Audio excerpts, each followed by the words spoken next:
Long before satellites or written directions, travelers crossed entire continents with confidence. They navigated by a global network of ancient roads, a hidden system that connected our world without a single map. By the end of this journey, you will understand how humanity's first World Wide Web operated entirely on memory, myth, and the stars. We will explore how a caravan master could find an oasis using only a poem, and how a trail through a deep forest could guide someone for 1,000 miles. What do you believe is our most powerful tool for finding our way? The ancient traveler stood at a crossroads with no signposts, yet felt no fear of being lost. They carried a living atlas, a detailed mental map woven from generations of shared memory. This was the true nature of the ancient road network. It was not a single, engineered highway like those built by Rome, but something far more organic and resilient. Think of it as a global tapestry of pathways, each thread chosen for a specific purpose. A winding animal trail through a dense forest, a seasonal riverbed that only flowed after the rains, a narrow pass through towering mountains known only to local herders, a coastline followed by generations of canoe builders. Individually, these were just trails, but collectively, they formed a continuous continent-spanning web of movement. This system had no central planner, no written guidebook. Its blueprints were stored in the most durable medium humanity has ever invented: story. A song passed from a mother to her child might describe the 3 distinctive rock formations that mark the way to a hidden spring. An epic the reality of the Silk Roads, the most famous ancient network, but its true nature is often misunderstood. It was never a single road, and it was about far more than silk. Historians like Peter describe it as a sprawling bundle of shifting routes, a continental web of desert tracks, mountain trails, and grassy steppe corridors that had been in use for thousands of years. This network moved luxury goods, yes, but its most precious cargo was intangible. Ideas, faiths, technologies, and artistic styles flowed along these paths, changing civilizations. Buddhism traveled from India to China, carried by monks and artists. The technology for making paper moved westward, revolutionizing record-keeping. The routes themselves were dictated by brutal geography and fragile opportunity. Navigation was a deep science of reading the land and sky. Caravans timed their journeys with the seasonal winds to cross deserts. They relied on intricate knowledge of hidden water sources, often guarded secrets passed only through trusted channels. And at the heart of it all was a system of mutual agreement. Local guides, familiar with a specific 100-mile stretch, would lead a caravan to the next major node, a caravanserai. These were fortified inns that dotted the routes, not just rest stops, but vital hubs of information exchange. Here, a trader from Venice might hear a story from a guide who had just come from Samarkand, updating the mental map of the world for everyone present. The most famous example of this knowledge in motion is the Chinese monk. In the 7th century, he made an epic 17-year journey from China to India and back, following these very paths. His incredibly detailed travelogue, filled with observations about cultures, languages, and geography, became a verbal atlas for generations of travelers who came after him. So how did they manage it? How did trust and shared knowledge overcome the immense risks of bandits, deserts, and mountains? The network survived because it was built on a foundation of mutual need. The value of the connection was greater than the danger of the journey. This reveals the human element behind the stone and sand, a lesson written not in ink, but in footprints across a continent. Across the ocean, an entirely separate continent hummed with its own intricate web of pathways. In the dense woodlands of eastern North America, A Powhatan messenger could run for days along a route known as the Warrior's Path. This was not a random trail through the undergrowth. It was a carefully maintained artery, part of a vast system that connected villages, hunting grounds, and sacred sites from the Great Lakes to the Gulf of Mexico. These networks, like the Great Indian Warpath, were the highways of a pre-contact world, engineered for foot traffic and moving with purpose through the landscape. They followed the logic of the land itself, tracing to stay dry, crossing rivers at reliable fords, and often following the migratory routes of deer and other game, which naturally found the most efficient ways through difficult terrain.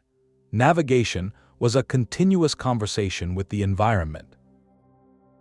A traveler might follow a series of deliberately bent saplings, known as trail trees, their distinctive shapes pointing the way. Cairns, small piles of stone, marked high points or junctions. Every feature held meaning, and this knowledge was carried in stories and songs that described the sequence of landmarks in precise detail. The scale of trade along these routes is astonishing. Archaeologists have found obsidian from the distant mountains of Wyoming in ancient burial mounds in Ohio. Copper from the Great Lakes, worked into beautiful ornaments, has been discovered in sites far to the south. This movement was not random. It was the result of a complex, long-standing system of exchange, where goods, ideas, and news traveled thousands of miles without a single written contract or central authority organizing it all. The organizational skill is almost beyond comprehension. Maintaining clear paths through dense forest, establishing protocols for safe passage between different groups, and preserving the oral maps that guided everyone, this was a monumental collective achievement built over centuries, and in South America, this engineering reached its zenith. The Inca Empire, though a recent power, built upon networks that were ancient. Their masterpiece was the Royal Road, a mountain highway system stretching over 25,000 miles. It featured stone-paved paths, incredible staircases scaling cliffs, and suspension bridges woven from grass fiber that swayed over deep ravines. A network of called tambos provided rest and supplies for imperial runners, who could relay a message from Quito to Cusco, a distance of over 1,200 miles, in less than a week. This was a system of breathtaking sophistication, yet it was designed for a world without the wheel or written maps. It was built for the foot, the llama, and the human voice. So we have two immense, independent webs of connection, one across Eurasia and another across the Americas. Both moved mountains of goods and rivers of ideas. But how did they handle the ultimate challenge? Crossing the trackless expanse of the world's largest ocean, a sandstorm swallows the horizon, a rolling wall of dust that blots out the sun. From within this chaos, a line of camels emerges, led by Tuareg guides whose faces are wrapped against the stinging grit. They are not lost. They are navigating the third great continental web, the Trans-Saharan trade routes, a network of invisible highways etched across the world's largest desert. This was a journey defined by its absolute extremes, where the price of a mistake was not merely delay, but disappearance. The currency here was not just gold or salt, but survival itself, purchased with an encyclopedic knowledge of an environment that offered no second chances. The 14th century traveler described these caravans as moving cities, sometimes comprising thousands of camels and people, all moving in a fragile, disciplined procession across the void. Their maps were written in the landscape, in ways a stranger would never see. The shape and grain of a particular dune might indicate the proximity of a hidden well. The flight path of a certain bird could signal an oasis over 50 miles away. At night, they steered by stars whose positions were memorized in songs, the celestial bodies serving as fixed points in a sea of shifting sand. The goods that motivated these perilous treks were treasures born of contrast. From the forested south came gold, ivory, and enslaved people, a tragic and complex part of this exchange. From the desert's own heart came vast slabs of salt, mined from ancient lake beds and cut into blocks that were as valuable as gold by weight in the kingdoms to the south. These very salt slabs, loaded onto camels, also acted as trail markers. A broken block left at a crossroads could signal the correct path to those who knew the code. This relentless flow of wealth and people gave rise to legendary cities at the desert's edge, like Timbuktu. It began as a seasonal camp and grew into a fabled center of scholarship and commerce, its libraries filled with manuscripts on law, science, and faith, all drawn there by the magnetic pull of the trade routes. The empire that best mastered this network was Mali. By controlling the gold fields and the northern termini of the routes, its rulers accumulated staggering wealth. The pilgrimage to Mecca in the 1300s is the stuff of legend, his caravan so laden with gold that it reportedly depressed the metal's price in Cairo for years. But what truly traveled these routes beyond the obvious riches? When a caravan from the Mediterranean met one from the African savanna in a dusty oasis town, what was exchanged in the marketplace after the camels were unloaded? The answer lies in the quiet fusion that happened in these harsh meeting places, a blend of languages, architectural styles, religious practices, and technologies that transformed entire regions. This cultural alchemy required a special kind of agent, not just a merchant or a guide, but a human bridge. Who were these individuals who could speak the languages of the sand and the forest, who carried ideas as lightly as spices? The most valuable cargo on any ancient road was not silk or gold, but the person who remembered the way. In the flickering firelight of a West African village, a griot, a master storyteller and living historian, begins a recitation that seems to be about the great ancestors. With each name and each deed, he is also charting a course. He describes the river where the founding hero crossed, the mountain shaped like a sleeping lion that marks a boundary, the grove of baobab trees that signals a safe place to camp. This is not merely a tale, it is a verbal map, a geographical database passed from one human mind to another across centuries. This was the true engine of the global network, the oral tradition. Anthropologists understand these stories not as fanciful myths, but as highly sophisticated information storage systems. Epic poems, chants, and songs were meticulously designed mnemonics. Their rhythm, rhyme, and repetitive structure made them impossible to forget, ensuring that critical survival data, trade routes, and territorial knowledge survived generations without a single written word. The accuracy could be breathtaking. In Australia, Aboriginal cultures maintain intricate musical narratives that describe the paths of ancestral beings across the land during the dream time. A single can traverse hundreds of miles, encoding the location of water holes, food sources, and sacred sites. To know the song is to be able to navigate the territory, each verse corresponding to a specific landmark or turning point. It is a map sung into existence. Across the oceans, Polynesian navigators achieved the impossible, settling islands scattered across millions of square miles of open Pacific. They used the stars, yes, but also a deeper knowledge written in the water itself. They memorized the complex patterns of ocean swells, how they refracted around unseen islands hundreds of miles away. This mental map of currents and waves was sometimes given physical form in stick charts, intricate frameworks of palm ribs and shells that modeled these swell patterns, not the islands. The chart was a teaching tool, a physical key to unlock the oral knowledge stored in the navigator's memory. Similarly, the Viking sagas, often read as adventures, contained precise nautical directions. The Book of Icelandic Settlements reads like a sailing manual, detailing routes from Norway to Iceland using descriptions of seabirds, whale migrations, and the color of the sea. These stories were the cloud storage of their day, dynamic and constantly updated with each new voyage. Every traveler who returned added a new verse, corrected an old detail, enriching the collective mental atlas. This invites a powerful reflection.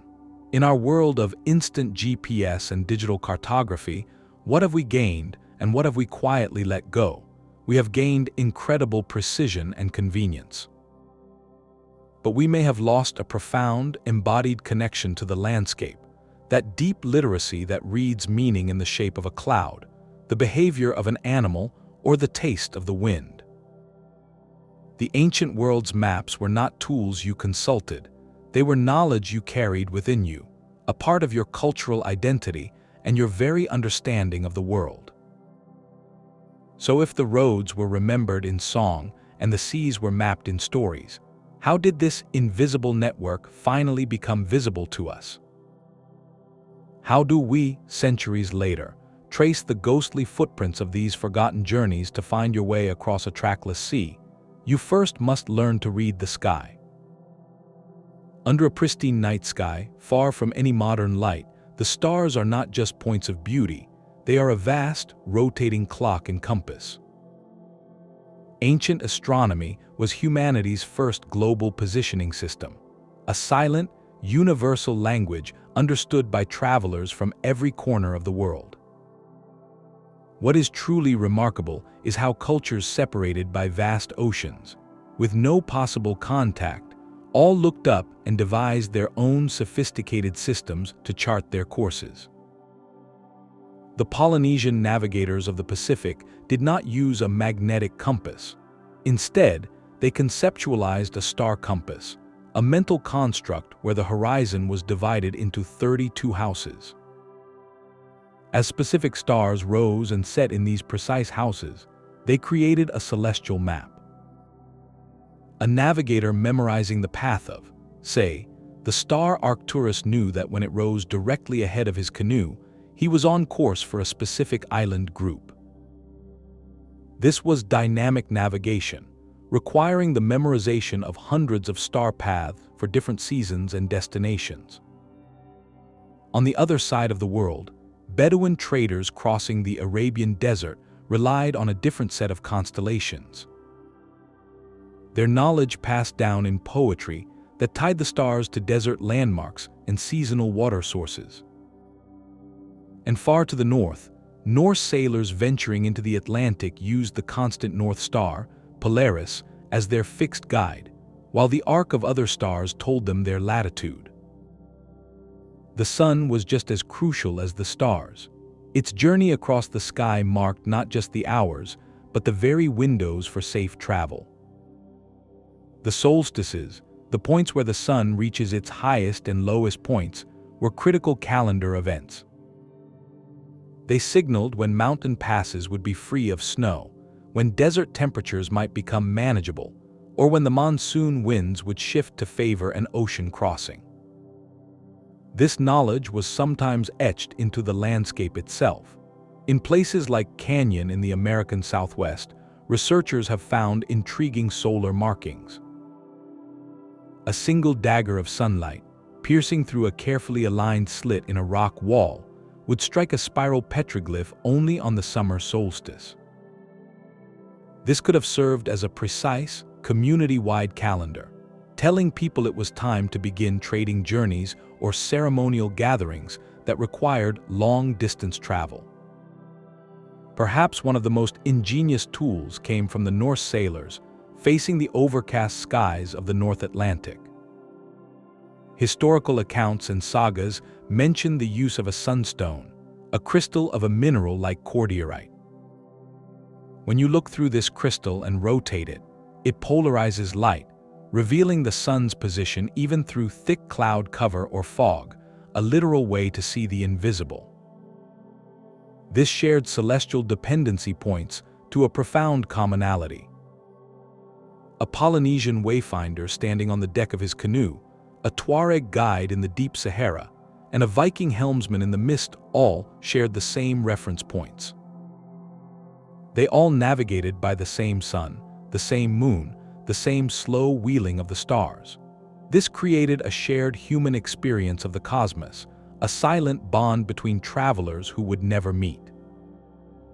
It makes you wonder, in our modern world of glowing screens and satellite signals, have we lost that intimate, direct conversation with the universe that once guided every long journey? If the stars were the map and the sun was the clock, what happened when travelers reached their destination? How did these far-flung networks of paths and knowledge actually stitch the ancient world together into a single, interconnected system?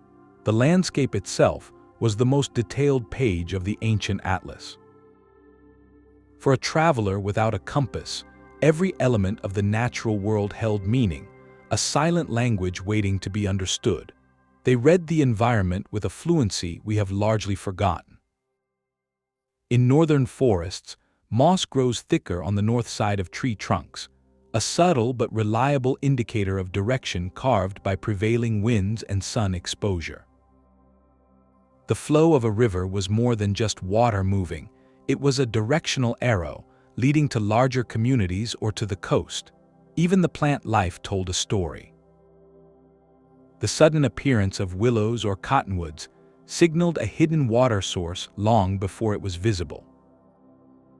Specific grasses or flowers marked the transition from one ecological zone to another, telling a traveler they were entering a new region with different resources and perhaps different peoples. This deep literacy extended to the very soil. Some cultures practiced forms of geophagy, the ceremonial or practical consumption of specific clays. While this had nutritional and medicinal purposes, it also tied people to place.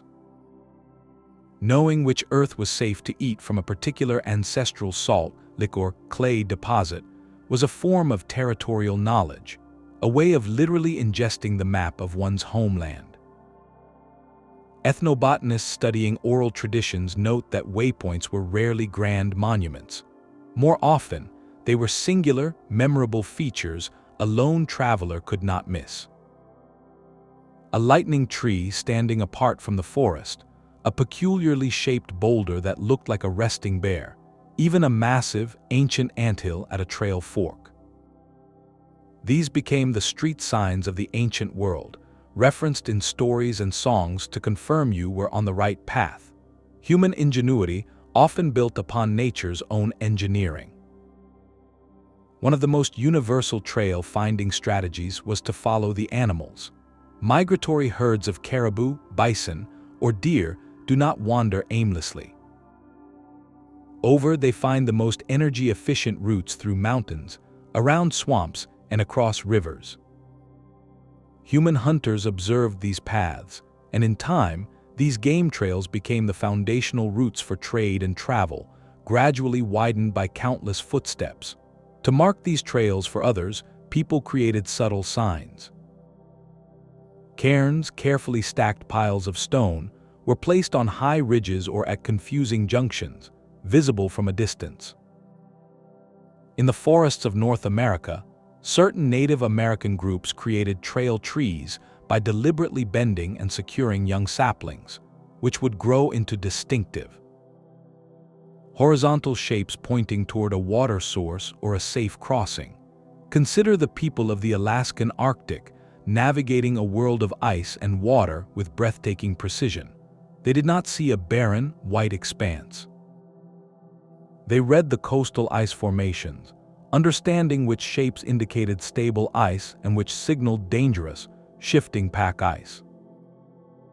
They timed their travels with the migrations of bowhead whales and caribou, using the animals' own profound knowledge of the environment as a living guide.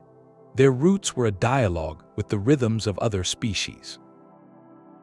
This points to the profound relationship fostered by such navigation. It was not a detached process of consulting an external tool. It was a continuous, intimate conversation with the living world. The traveler was not just moving through nature. They were an active participant, reading its signs, respecting its rhythms, and relying on its cues for survival. This cultivated a sense of deep reciprocity and belonging that is fundamentally different from the experience of following a blinking dot on a screen.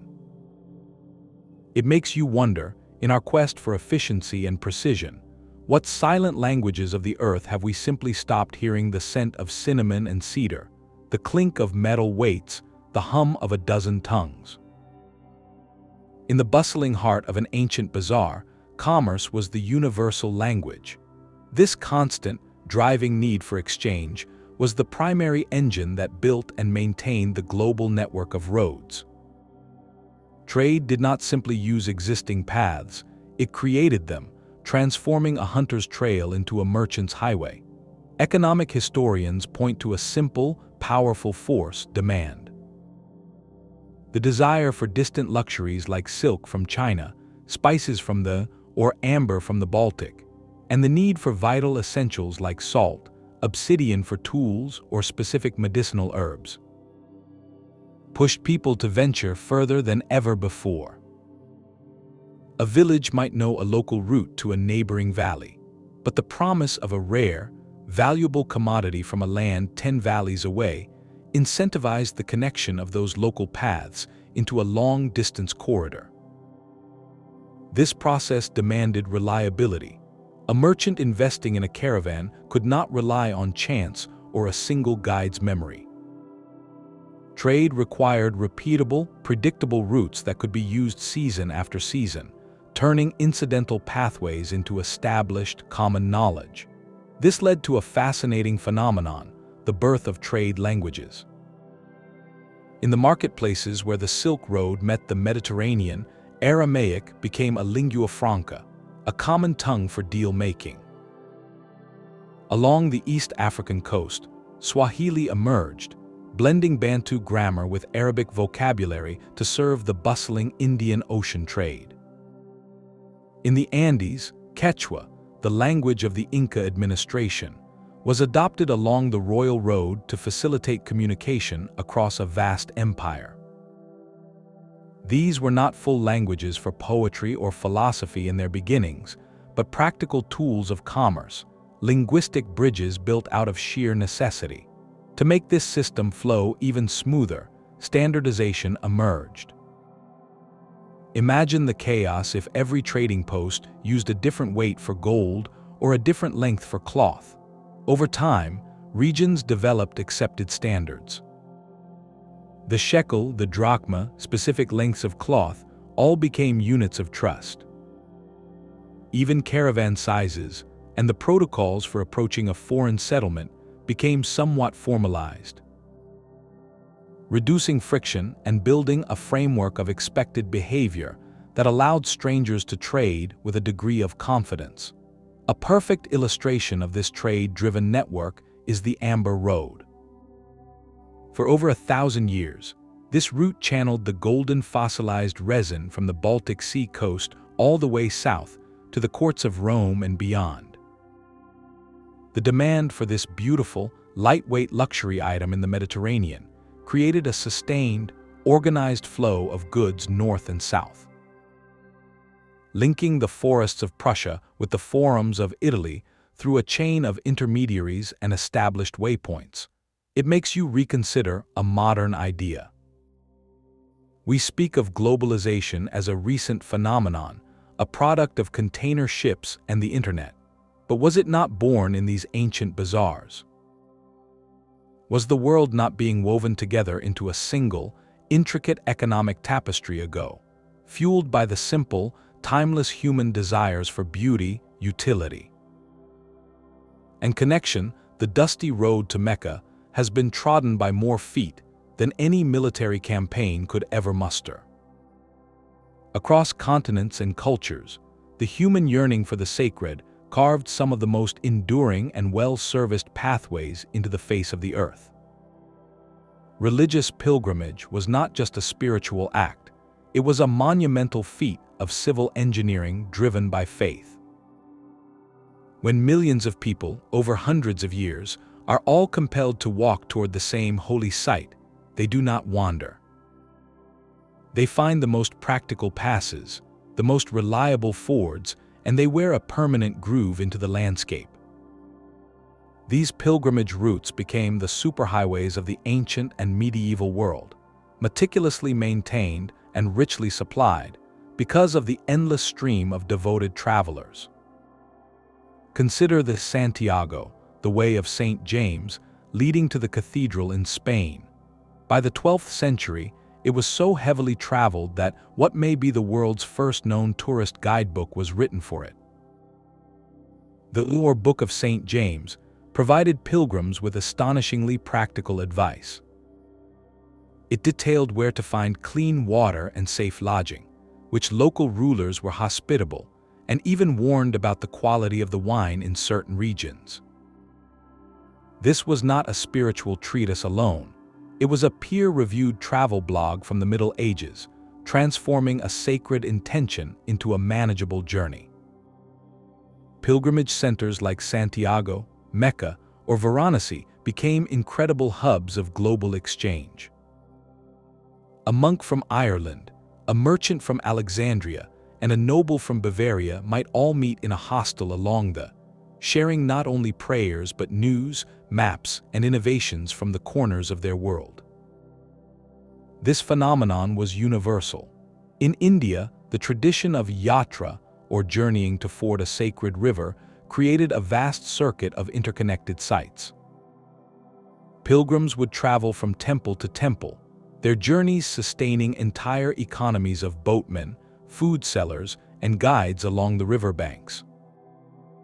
In ancient Greece, the network of roads leading to the oracle at Delphi turned the site into more than a religious center. It became a nerve center of the Hellenic world, where city-states would send delegations not only to consult the oracle, but to eavesdrop on the political rumors circulating among the other pilgrims. The Buddhist circuits around the 8 great sacred sites associated with the Buddha's life similarly structured travel across northern India and Nepal. What is profound about these pilgrimage paths is the motivation that built them. A merchant might turn back from a dangerous mountain pass if the profit seemed too slim. But a pilgrim, driven by a promise to a deity or a quest for personal salvation, often pressed on through hardships that would deter a commercial traveler. This spiritual resolve forged routes through some of the most formidable terrain on the planet, creating corridors of cultural connection that outlasted empires. The road itself became part of the sacred experience, a testing ground of faith and a shared journey that connected the individual to a vast, invisible community of all who had walked that path before. This raises a compelling question about the nature of these ancient networks. Were they merely practical, or did they serve a deeper, almost psychological purpose? Stitching the human world together with threads of shared belief and collective memory, a caravan moves across the dunes, a slow, rhythmic procession guided not by the man at its head, but by the deep. Ancient wisdom of the camels themselves, for the true architects of many of our oldest roads were not human. They were our animal partners, creatures whose survival instincts and territorial knowledge became the first draft of our global maps. This was a profound collaboration, a symbiotic journey where humans provided purpose and protection, and animals provided an unerring sense of place and path. Zoologists note that many domesticated species possess remarkable homing abilities and an innate understanding of their environment. Early travelers were astute observers, learning to trust this human intelligence. They did not simply drive animals along, they followed them, reading their behavior for clues to hidden water, safe passage, and changing seasons. The choice of animal was of geographical specialization, each one a living key to a specific lock of terrain. In the searing deserts of Asia, the two-humped Bactrian camel was the undisputed ship of the Silk Road. Its ability to go for days without water, its broad feet that did not sink into sand, and its dense fur that resisted both scorching days and freezing nights made it the only vehicle capable of crossing the. But beyond endurance, caravan masters knew to watch their camels closely. A sudden change in pace, a lift of the head, a particular sniff of the wind, these could signal a hidden oasis or an approaching sandstorm long before any human sense could detect it.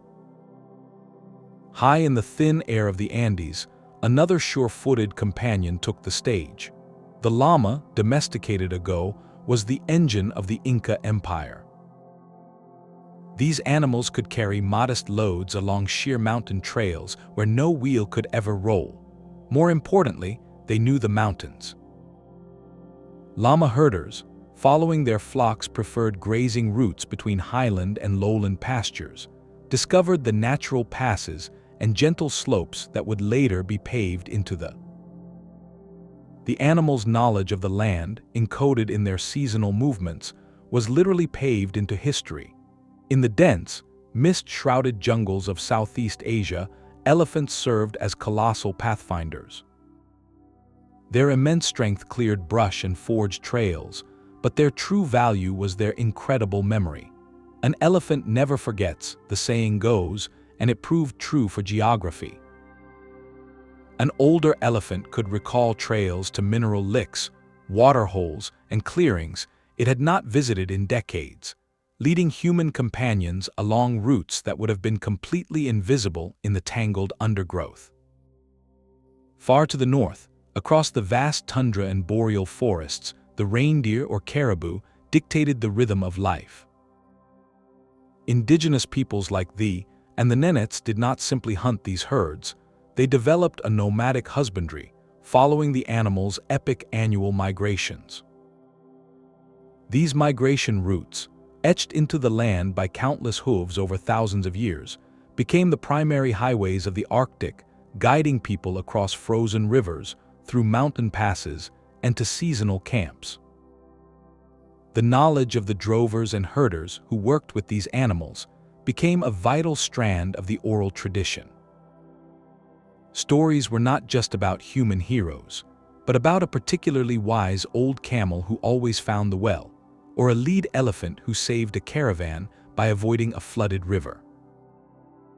This animal wisdom was memorialized in song and anecdote, ensuring it was passed down as seriously as any star chart. Beyond beasts of burden, humans watched the skies. The migratory paths of birds served as living compasses. The seasonal arrival of certain species signaled the right time to begin a sea voyage or a desert crossing, their flight direction offering a celestial arrow pointing toward land or warmer climates. This deep, collaborative relationship forces a reconsideration of a pivotal moment in our history. We often speak of domestication as something we did to animals, a one-way street of control. But what if it was also a partnership that expanded the very horizons of our world? By aligning our journeys with the innate maps carried in the minds of camels, llamas, and elephants, we did not just tame nature, we enlisted it as a guide. Allowing humanity to walk paths we could never have discovered alone. The river is a road that builds itself, flowing with a current that does the work of 1,000 porters. On the waters of the ancient world, a reed boat glides silently down the Nile, a hollowed log canoe rides the mighty Mississippi, and a raft of lashed reeds floats on lake. These were the liquid highways, the first and fastest corridors of connection long before a single stone of a land road was laid. Where overland trails demanded immense effort, waterways offered a gift of movement, allowing people to transport heavier loads, travel greater distances, and carry entire families in relative comfort. The global network of paths did not avoid water, it embraced it, weaving rivers, lakes, and coastlines into a seamless, planet-spanning grid. The Greek historian Herodotus, writing in the 5th century before the Common Era, captured this perfectly when he called Egypt the gift of the Nile. He was not speaking poetically, but practically. The river's predictable annual flood and its steady northward current made it the central nervous system of a civilization, a liquid spine that connected every village and city. This principle was universal. In Mesopotamia, life pulsed along the Tigris and Euphrates. In the Indus Valley, cities like Harappa were laid out with precise docks and warehouses facing the water. In ancient China, the early mastery of the Yellow River and later the Yangtze created the arteries for imperial unity and cultural exchange. Navigation was a sophisticated art. Travelers learned to read the water's surface for hidden sandbars, used the stars to navigate broad deltas at night, and memorized distinctive trees or rock formations on the banks as their mile markers. The real magic of the water network, however, was in its junctions. Where two major rivers met, like the Ohio and the Mississippi, or the Ganges and the Yamuna, you would inevitably find a thriving settlement, a natural crossroads where goods and ideas from entire watersheds would mix. But what happened when the water road ended? This is where human ingenuity created the portage, a vital overland link where canoes and goods were carried from one river system to another. These short, well-worn trails between waterways acted as continental stitches, connecting the Mississippi Basin to the Great Lakes, or the Baltic Sea to the rivers flowing south to the Black Sea. No one mastered this riverine web better than the Vikings. We often picture them as raiders in longships crossing the open ocean, but their true genius for connectivity was shown in the East. They used their shallow draft vessels to penetrate deep into the heart of Europe, navigating a labyrinth of rivers like the Dnieper, the Volga, and the Don. They would drag their ships overland at key portages, moving from the Baltic watershed to the river systems that flowed south to the Black Seas, thus linking Scandinavia directly to the wealth of Byzantium and the Silk Road. In China, this engineering reached another level entirely.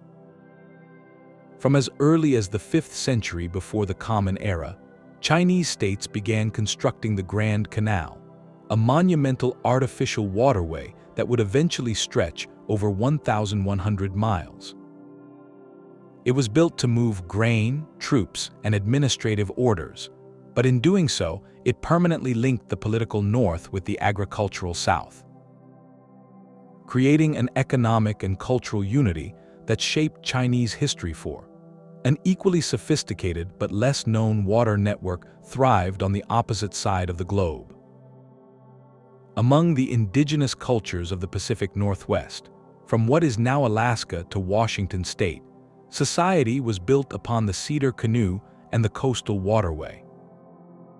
These enormous, beautifully carved vessels, some over 50 feet long, were the trucks and trains of their world, navigating the complex inland passages and open ocean with equal skill. Trade here was immense and specialized, and it created the famous grease trails. These were overland paths, but they existed for one primary purpose: to carry precious eulachon oil, rendered from a small smelt fish, from the coast to inland communities. The oil was so vital for light and nutrition that it became a central trade commodity, with well-established trails connecting river systems to the sea. So consider this reflective question: in a world before engines, did water offer a more profound and democratic form of connection than land? A farmer with a simple raft could enter the current of global trade, while a merchant on foot faced mountains and bandits. The water highway was open to anyone who could read its flow, making it perhaps the most inclusive arm of the ancient world's network. The mind of the ancient traveler was a living atlas, a cognitive map built not of ink and parchment, but of experience, emotion, and story. This internal navigation system, studied by cognitive scientists today, reveals a profound human ability. We do not just remember a route, we weave it into our personal narrative, associating a twisting mountain pass with the story of a narrow escape told by a grandparent, or a particular bend in a river with the feeling of relief after a long, hot day. This process, known as the method of loci or the memory palace technique, was the ancient world's universal operating system. A traveler would mentally place each critical landmark, a distinctive tree, a rock formation, a seasonal waterfall, along the familiar sequence of their own childhood home or a well-known myth. To recall the journey, they would simply walk through this mental palace, retrieving each location and its associated information in perfect order. This skill was not accidental, it was cultivated from the earliest age. In cultures worldwide, children learned through immersive storytelling that doubled as geography lessons. A bedtime tale was also a map, its heroes encountering challenges at specific, real-world locations. A young Inuit hunter, for instance, did not merely learn to recognize ice. He was trained to see the landscape as a dynamic, changing text. He learned to memorize the shape and orientation of snowdrifts, sculpted by prevailing winds, understanding they could reveal direction even in a whiteout. He internalized the subtle patterns of pressure ridges and the feel of different ice underfoot. Most importantly, he learned to connect these physical signs with the eternal, slow dance of the stars above, creating a four-dimensional mental model of a seemingly featureless expanse. The ice was not empty, it was a detailed cognitive territory, every ridge and crack a remembered word in a story of survival. For the professional guide or scout, this cognitive mapping reached an elite level. Their mental palaces were vast, containing not just one route but countless variations, updated with each season's changes. They could recite a poetic sequence of dozens of waypoints, each one triggering the memory of where to find water, where to camp, or where danger might lurk. This was a form of deep literacy, where reading the land was as natural as reading a sentence. It prompts a quiet, modern reflection. Our digital maps give us incredible precision, telling us exactly where we are to within a few feet. But in outsourcing this cognitive work to a device, have we allowed an innate human skill to quietly fade? The ancient traveler carried their map within them, a part of their very identity and understanding of the world. We carry ours in our pockets, a convenience that may have disconnected us from the deep, narrative relationship with the landscape that once guided all of humanity. The official road, paved and patrolled, was only one side of the story. Wherever empires built gates and demanded tolls, a shadow network of hidden trails emerged in response. This was the dark web of the ancient world, a clandestine system of goat paths, river fords, and forgotten passes used by those who needed to move outside the watchful eyes of authority. The very existence of controlled trade created a powerful incentive for circumvention, giving rise to smugglers, guides, and entire communities who mastered the art of the unseen journey. Their maps were not sung in public squares, but whispered in trust, a guarded knowledge that often meant the difference between profit and loss, or even freedom and captivity. Historians note that from the Roman Empire to dynastic China, official attempts to tax and monitor major routes were constant. Imperial inspectors at city gates and mountain passes checked cargo, collecting a percentage for the state. This bureaucratic control, while a source of revenue, also forged an underground profession. Salt, a universally vital commodity, was frequently smuggled.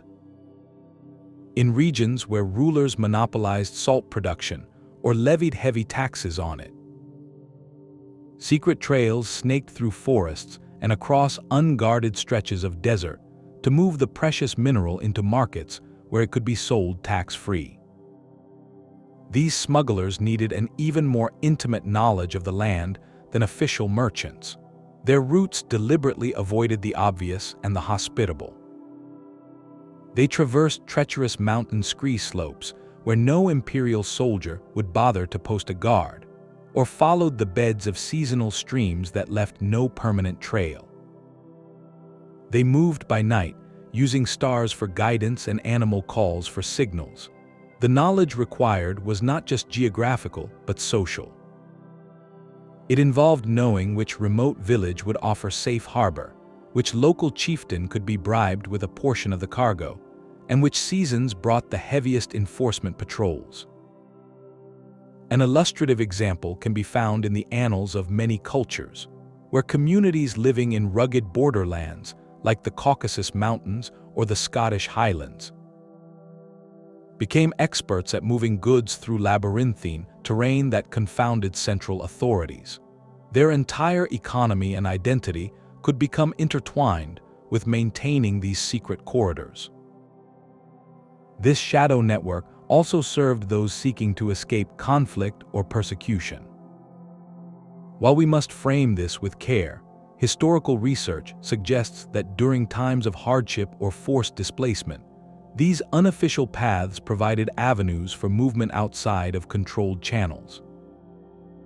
The knowledge of a hidden cave system, a secluded valley, or a forest path known only to local hunters could become a lifeline.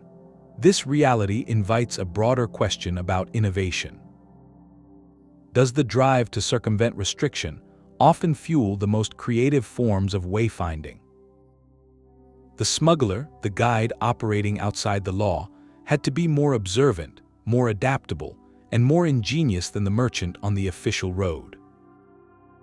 They discovered passes and techniques that the empire's engineers had overlooked, constantly redrawing the hidden map of the world.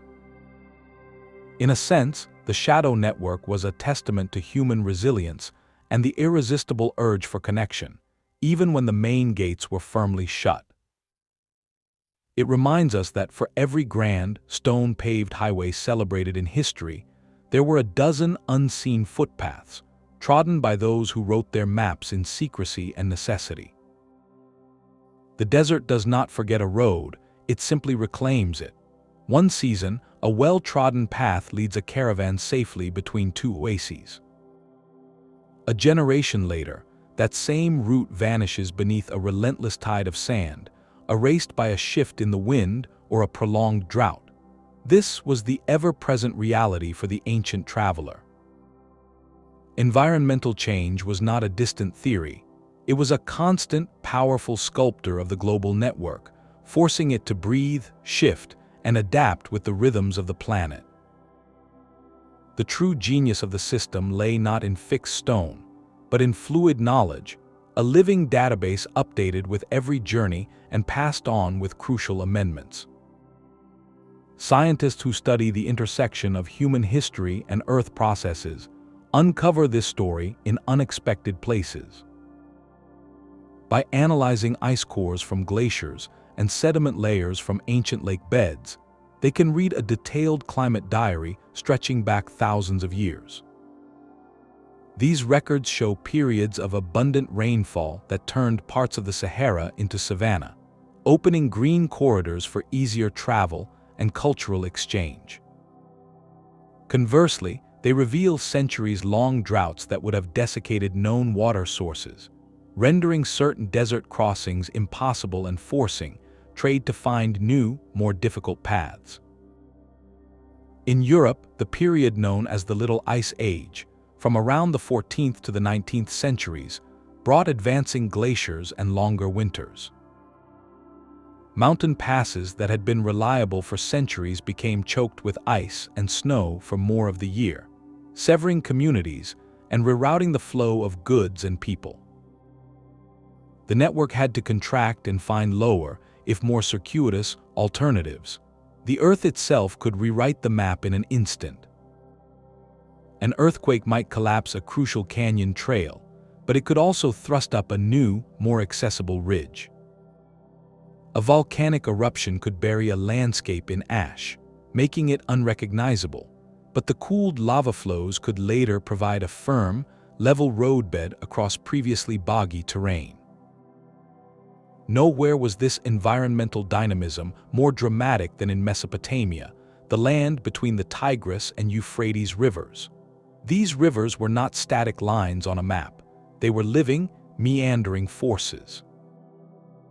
Over centuries, their main channels would shift, sometimes abandoning one city's port and silting it into irrelevance, while bringing the gift of water and navigability to another settlement downstream.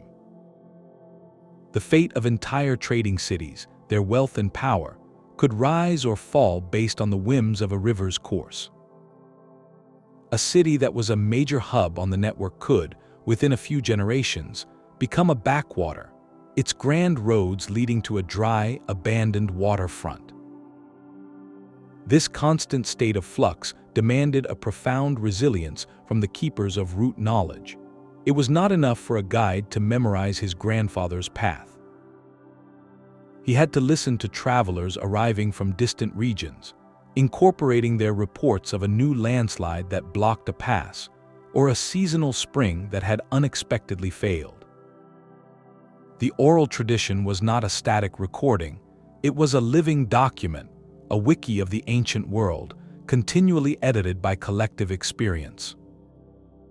The songs and stories were updated with new verses that warned of the changed landscape, ensuring the next generation started with the most current map possible. This historical reality holds a quiet lesson for our own era. We face a period of accelerated environmental change, and our infrastructure often seems brittle and fixed.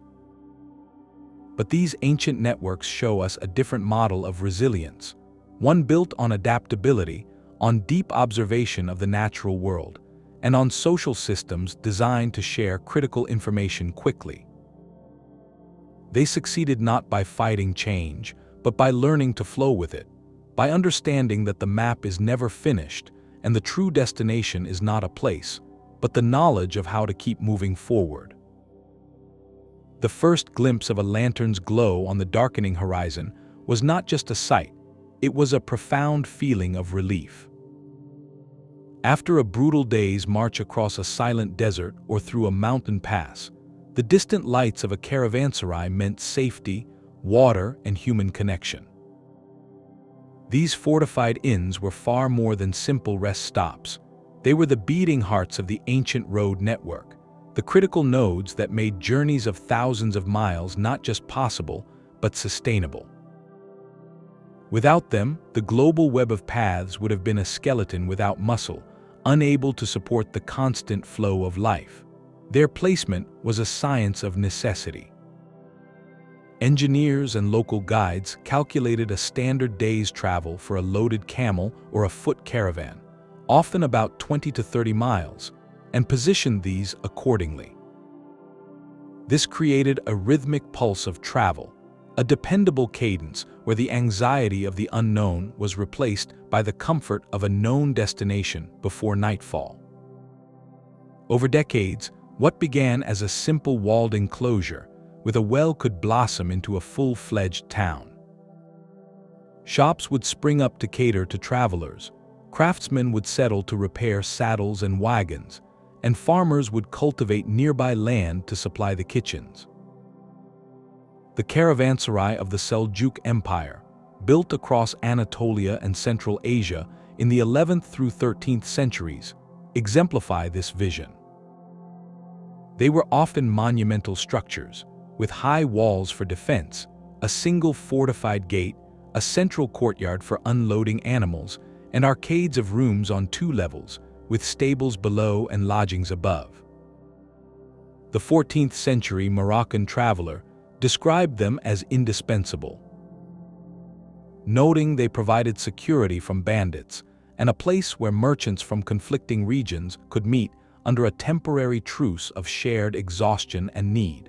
The services within were a traveler's lifeline. Beyond stabling and basic shelter, one might find a blacksmith to reissue a camel, a carpenter to fix a broken cart axle, a bustling market where a trader from India could swap spices for Persian carpets. And sometimes even a barber surgeon who could treat ailments acquired on the road. In the vast deserts, the role of the oasis was even more vital. These green islands were not accidents of nature left to chance. They were meticulously maintained ecosystems, their precious water sources often controlled by local tribes who understood their life-giving value.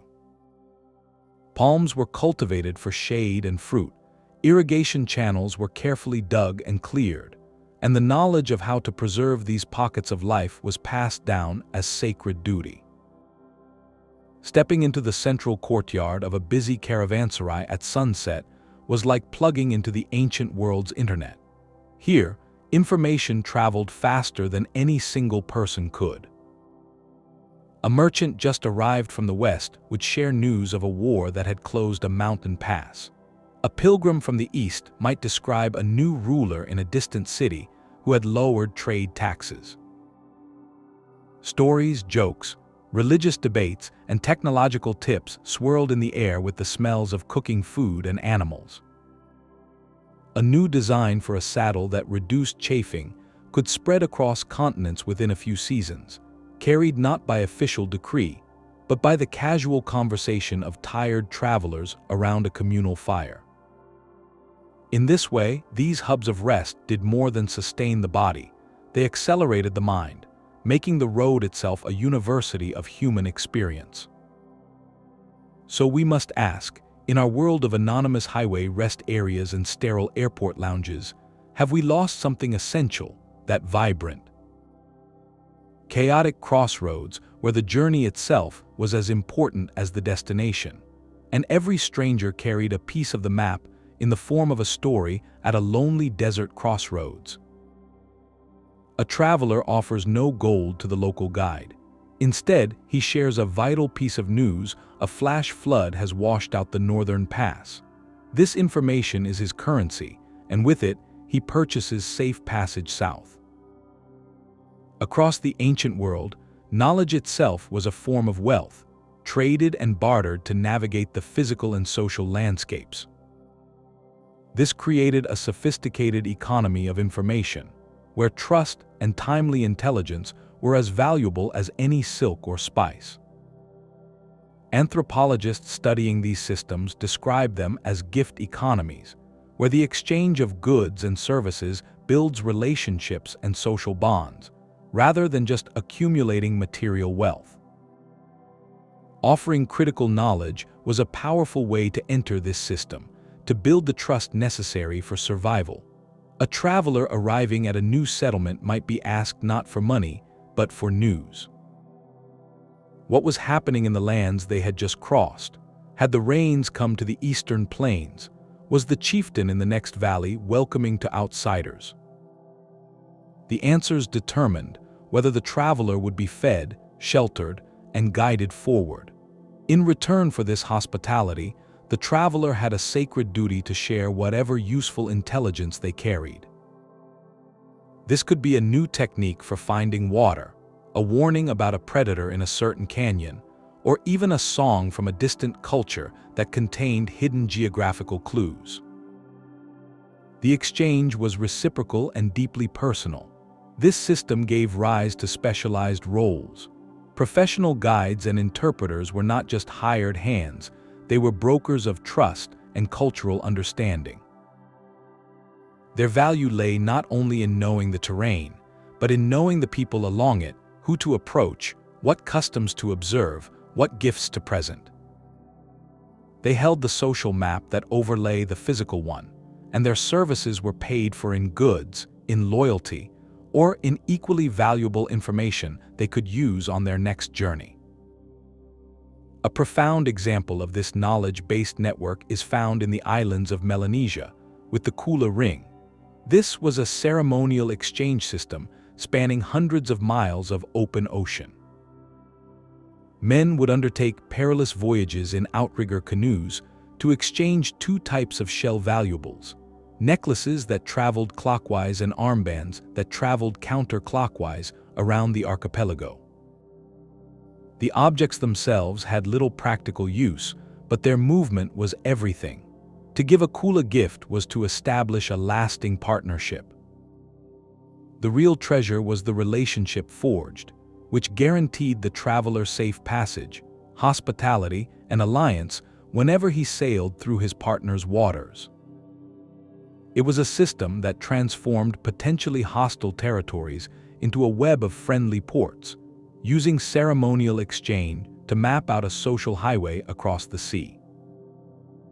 This reflection brings us to a quiet question about our own time.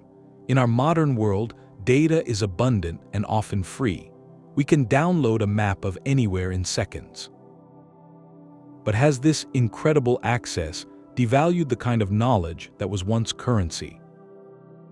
The deeply personal, hard-won, experiential understanding of a place and its people, the kind that is earned through journey and exchange, and that builds not just a route, but a relationship. That was the irreplaceable wealth of the ancient roads, traded at every crossroads and carried in the heart of every true traveler. The steady tramp of 10,000 sandaled feet echoes down a valley, a sound that reshaped the very earth beneath it. An army on the march is the ultimate test of a road network, demanding not just a path, but a corridor wide enough for columns, solid enough for heavy wagons, and supplied by a chain of reliable depots. This relentless need transformed ancient trails from informal guides into formal instruments of power, revealing the dual nature of every great route. A road built for trade could, in a season, become a highway for conquest, and a path forged by war could, in peace, blossom into a new artery of cultural exchange. Empires understood this intimately. The Roman legions did not simply build roads from scratch. They often paved over and standardized existing pathways used by local tribes for centuries, straightening curves and fortifying river crossings to move troops at unprecedented speed. Their famous maxim, "All roads lead to Rome," was less a geographical fact and more a statement of control, a radial system designed to project military power to the frontiers and draw wealth back to the center. Similarly, the Incas, while serving pilgrims and traders, was primarily a military supply line, with its tambos functioning as garrison posts that could quickly relay news of unrest or support the movement of imperial armies to quell it. The Persian Empire under the first created perhaps the most sophisticated version, the Royal Road. Stretching over 1,600 miles from Susa to Sardis, it was less a trade route and more an information superhighway. A relay of royal messengers on fresh horses could cover the entire distance in just 7 days, an astonishing feat that allowed the emperor to administer a vast realm by keeping his finger on its pulse. The strategic value of controlling key points on these networks was immense. A single mountain pass, like the pass linking Central Asia to the Indian subcontinent, became a geopolitical fought-over for.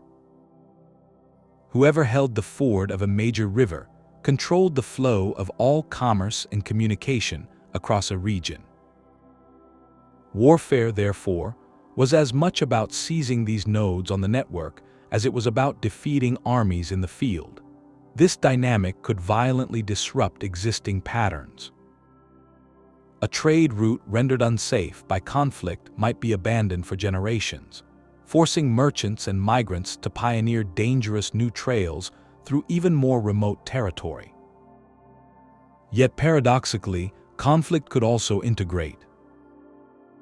When a conquering empire like Rome absorbed a new province, it would link the local web of trails into its own grand system, effectively stitching regional networks together into a larger, more interconnected whole. The knowledge required for these military movements was often borrowed from those who knew the land best.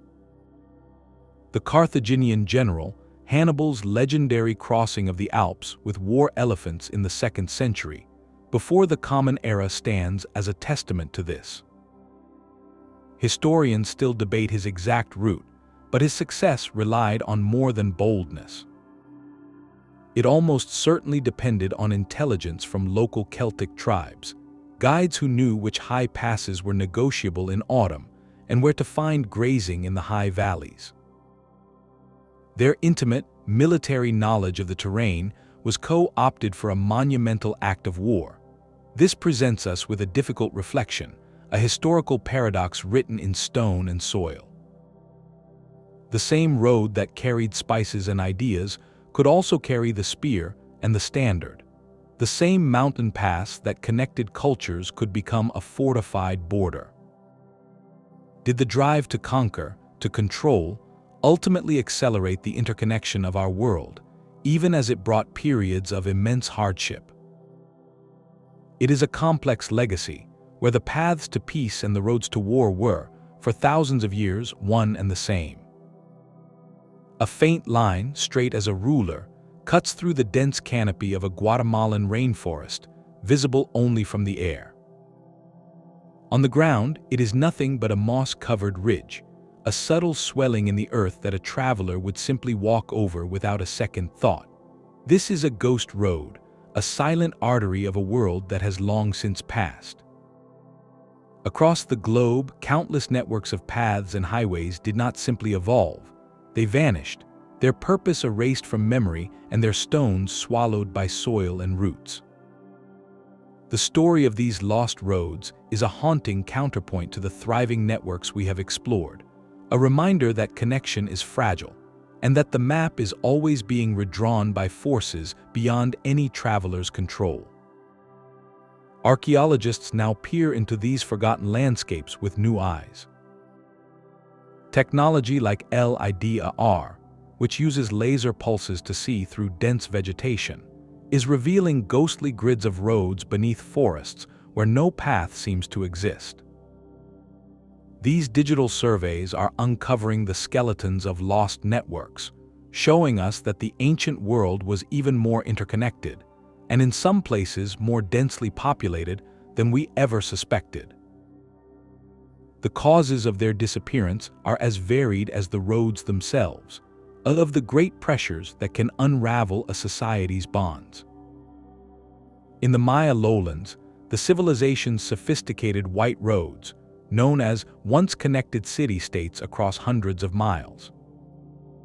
These raised causeways, paved with limestone plaster, were engineering marvels that allowed travel and communication even during the rainy season. Yet, as Maya society faced a complex combination of prolonged drought, environmental strain, and shifting political alliances, these great cities were gradually abandoned. The forest did not attack the roads, it simply waited. Roots apart the stone, soil slowly buried the white plaster, and within centuries, they became mere linear mounds, their purpose fading into local legend until technology helped us see their true scale again. Elsewhere, it was not collapse, but a change in the currents of commerce that left roads to silence. In Roman Britain, a network of sturdy stone roads once linked forts, towns, and villas.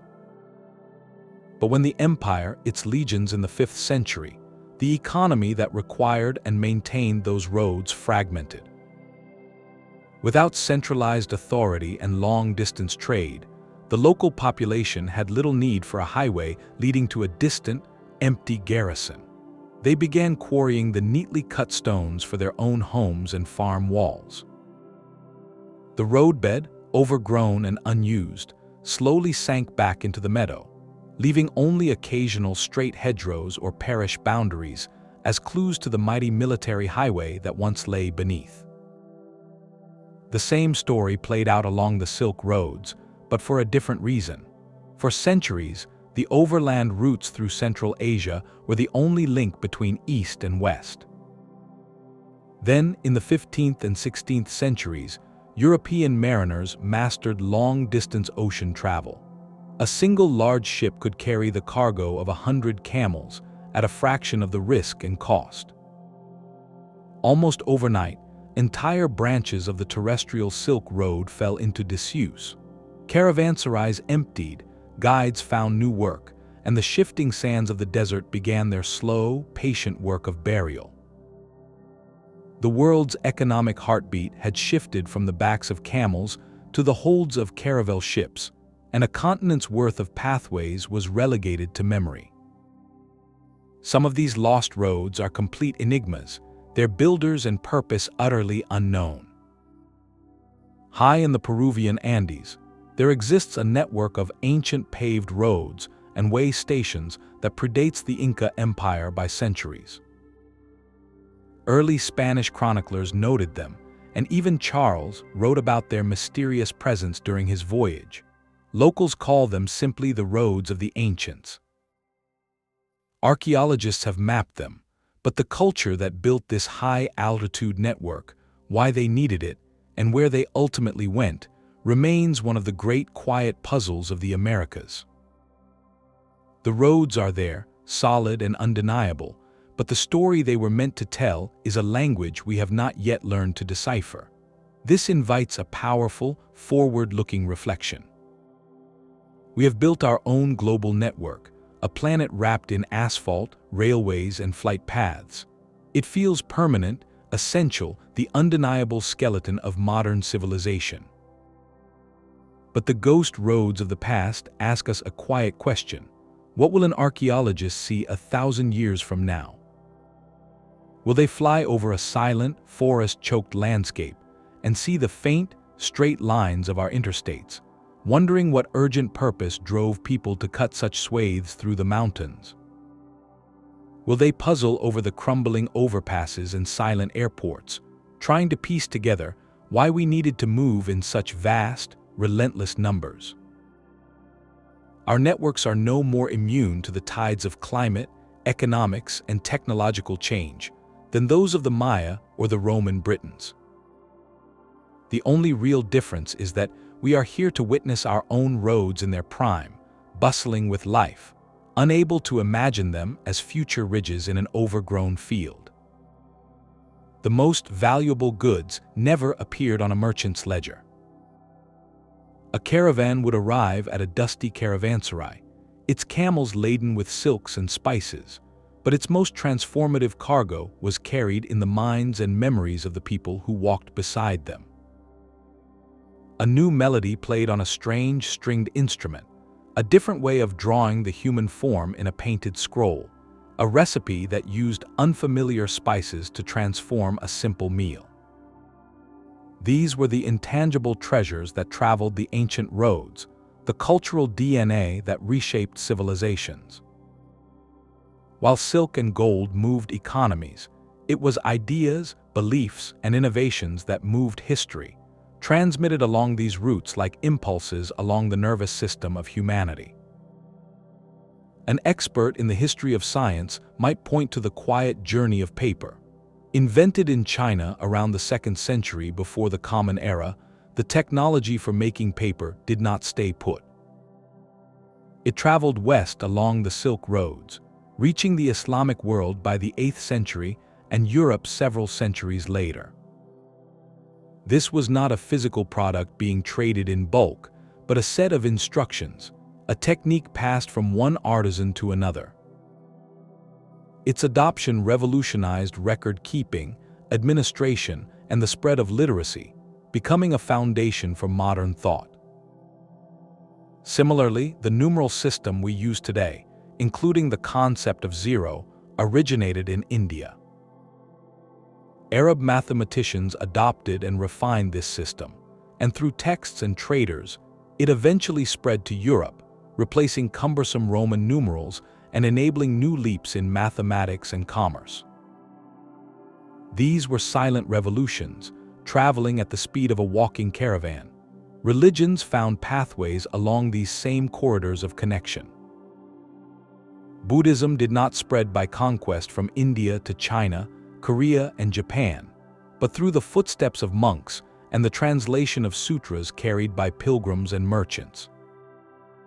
The intricate cave temples filled with Buddhist art, stand as a testament to this peaceful diffusion, a spiritual oasis on the commercial Silk Road.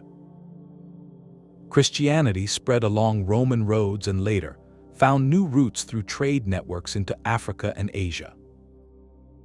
Islam expanded not only through military campaigns, but profoundly through the travels of merchants and scholars across the Sahara and along the Indian Ocean coasts, where conversion often followed sustained cultural and economic contact. These faiths carried entire worldviews, ethical systems, and artistic traditions, embedding themselves in new soils and blossoming in unique forms. Artistic styles flowed with the same fluidity. The hauntingly beautiful blue and white porcelain of China was inspired by cobalt pigments imported from Persia. That Persian blue, in turn, was used to decorate mosques whose architectural forms, like the dome and the minaret, themselves represented a fusion of earlier Roman, Byzantine, and Central Asian influences.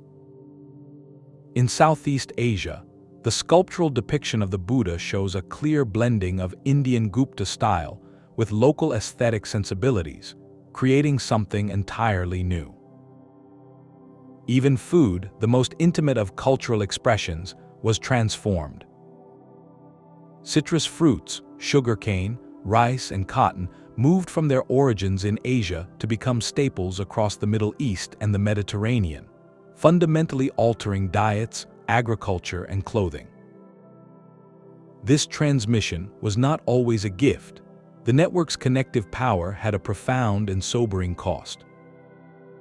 In the 14th century, the pandemic known as the Black Death traveled from Central Asia to Europe with devastating speed, its path meticulously tracing the very trade routes that had enriched the world. Fleas on the backs of rats, hidden in bales of cloth and grain sacks, turned the highways of commerce into highways of hardship. This tragic chapter reminds us that the same openness that spread ideas and art could also carry profound challenges, reshaping societies in the most difficult of ways. It is a complex legacy where light and shadow traveled the same road. When you listen to a musical scale, write a number, or savor a dish whose ingredients span continents, you are experiencing the living echo of those ancient pathways.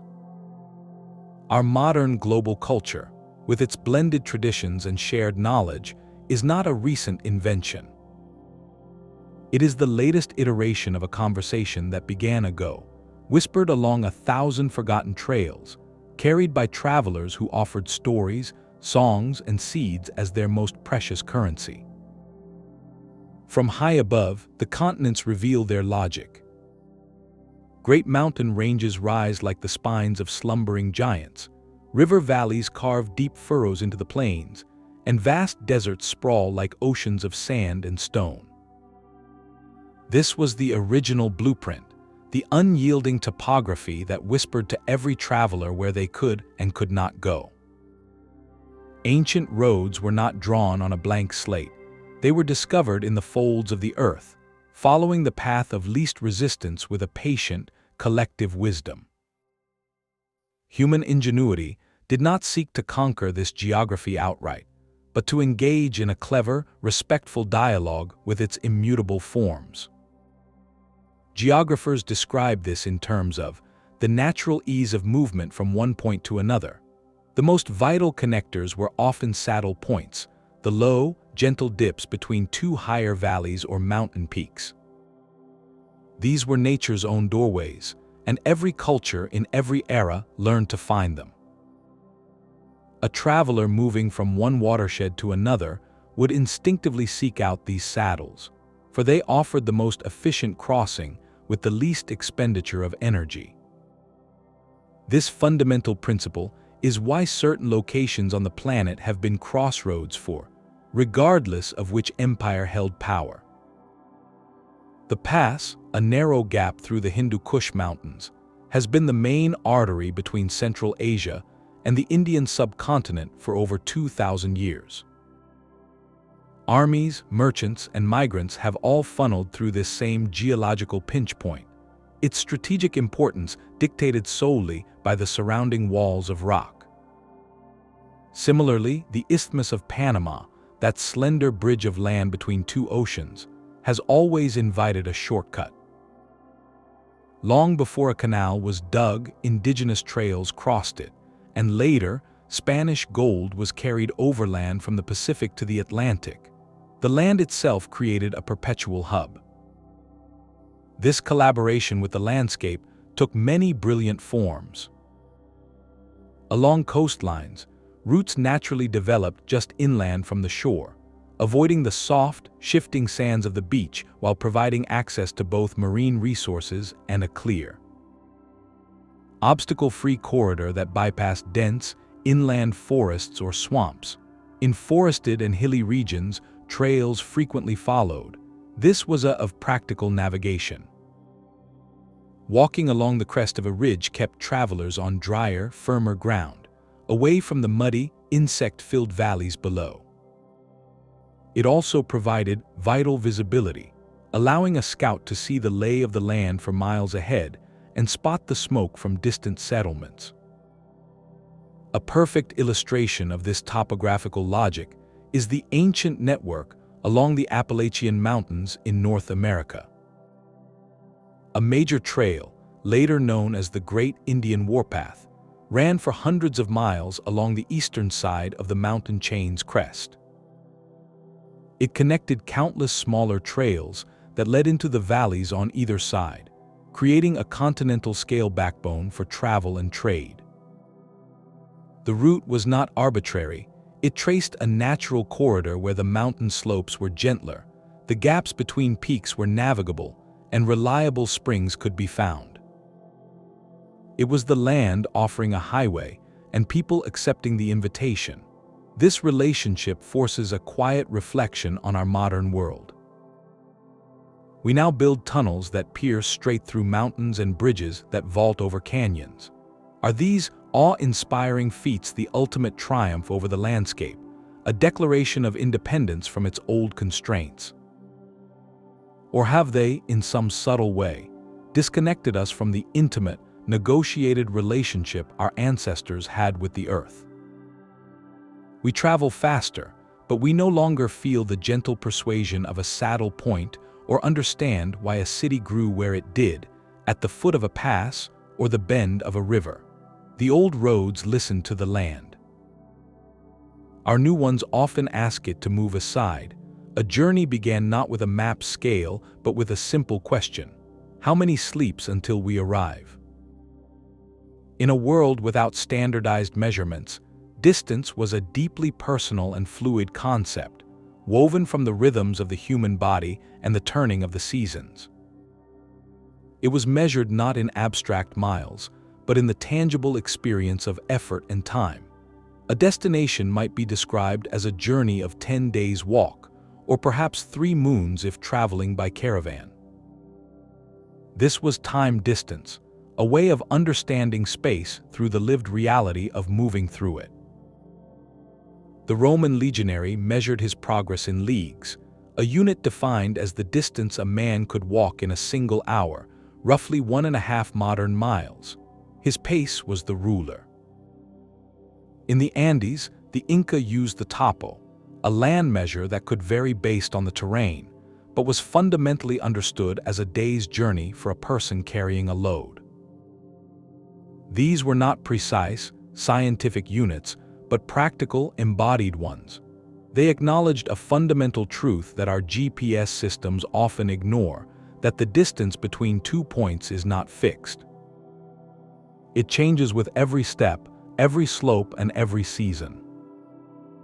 A mountain pass that was a straightforward 2-day crossing in the dry summer could become an impossible, deadly barrier in winter, transforming a week's journey into a voyage of several moons, or forcing a detour of hundreds of miles.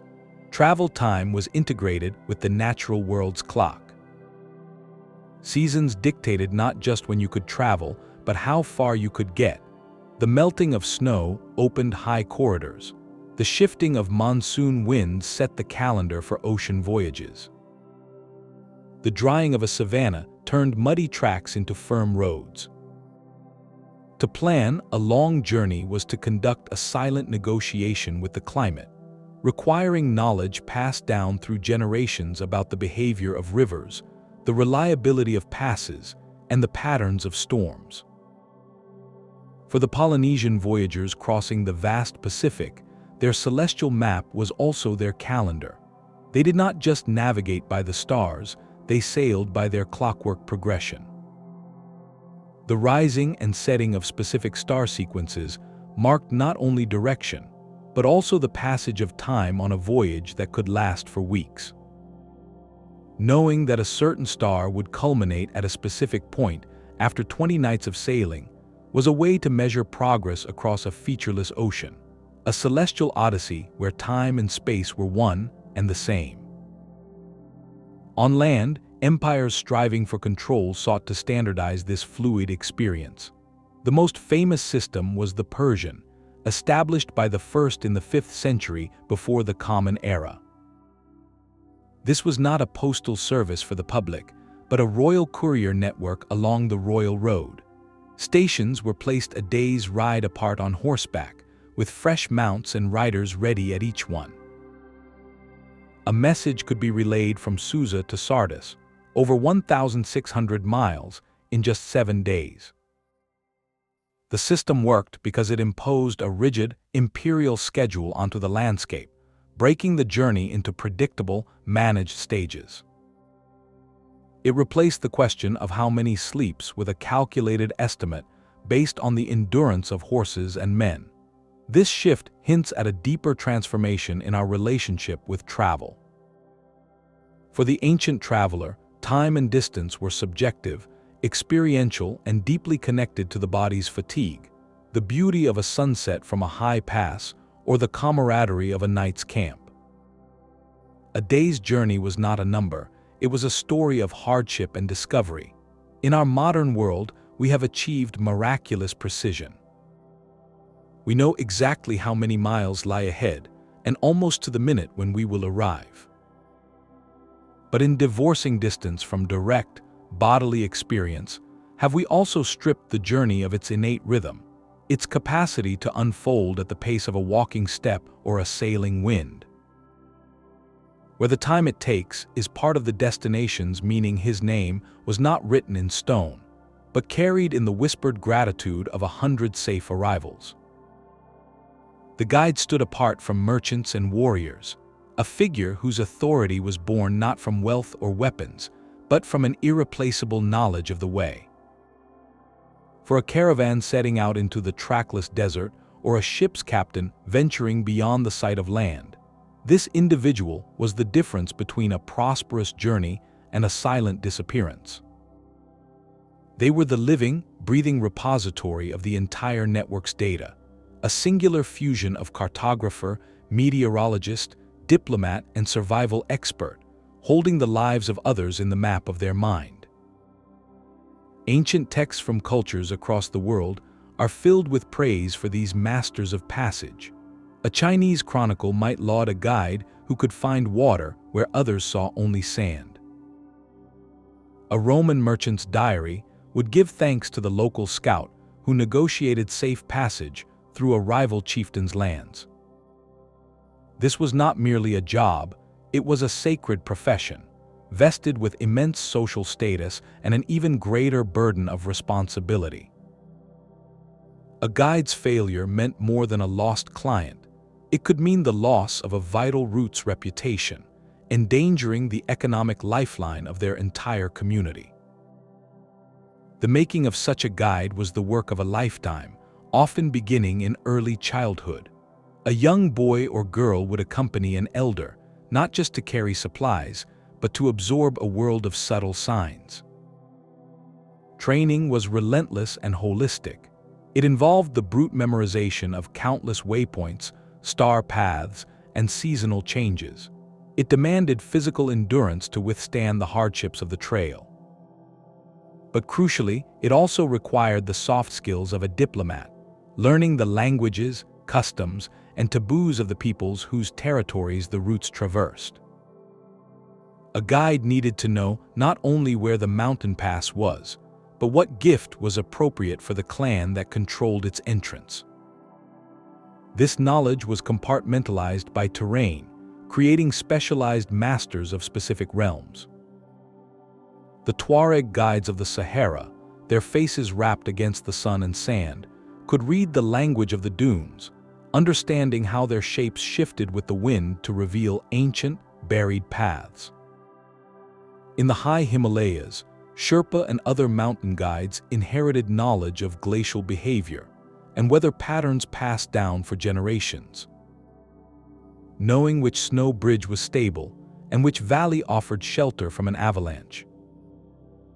On the world's great rivers, the pilot held the lives of the crew in their hands, memorizing every hidden rock, every seasonal sandbar, and the complex moods of the current.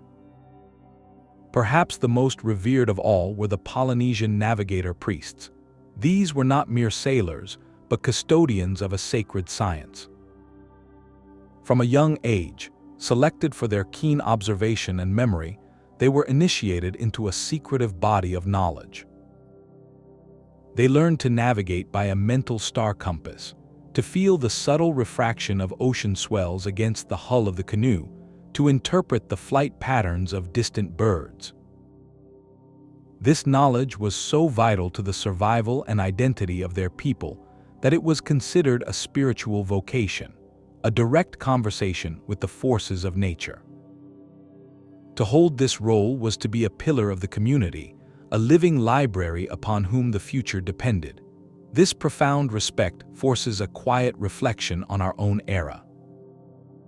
In a world where a satellite tells us every turn and an algorithm calculates the fastest route, who are our modern guides? We still have pilots, wilderness experts, and diplomats, but the universal, revered figure who holds the holistic map of a vast, unmapped territory in their mind is a fading archetype. We have traded that deep, embodied wisdom for the flawless, but soulless precision of the machine, and in doing so, we may have lost something essential. The human assurance that comes from placing your trust in another person's hard-won, living knowledge of the world. A solitary stone figure stands against an Arctic sky, its arms pointing the way across a frozen plain. For a traveler encountering this silent sentinel, its message was clear. A path lay here, a cache of food was near, or a place of danger was behind. This was not a written sign, but a symbol, part of a global language of markers that turned the landscape itself into a readable guidebook. Long before alphabets standardized communication, our ancestors developed sophisticated systems of proto-writing, using simple, durable signs to convey vital information across time and language barriers. These were the traffic signals and highway markers of the ancient world, a verbal code etched into the very bones of the earth. Anthropologists studying these systems find a remarkable consistency across continents. The most universal sign was the simple cairn, a pile of stones, but these were not random heaps. Their construction held meaning. In the Inuit world, there was a carefully balanced stone figure built to withstand the wind. Some were simple markers saying you are on the right path. Others, shaped like a person with outstretched arms, could point toward a specific direction, like a distant valley or a safe river crossing. Still others marked caches of meat or indicated good fishing spots. To a traveler on the vast, featureless tundra, and was a life-saving sentence written in granite. In the forests of North America and Europe, another system flourished, tree blazing. A traveler would use a knife or axe to cut a distinctive patch of bark from a tree at eye level. The shape and pattern of the blaze conveyed information. A simple notch might mean the trail continues straight. Two notches could indicate a turn. A more complex symbol, perhaps an X or a series of dots, might warn of a hazard ahead or signal that the path led to a water source. These blazes created a dotted line through the wilderness, a living, growing signpost system maintained by generations. In Scandinavia, Norse settlers often raised rune stones, not only as memorials but sometimes as territorial markers or to denote important locations. While covered in written runes, their very placement was a powerful symbol.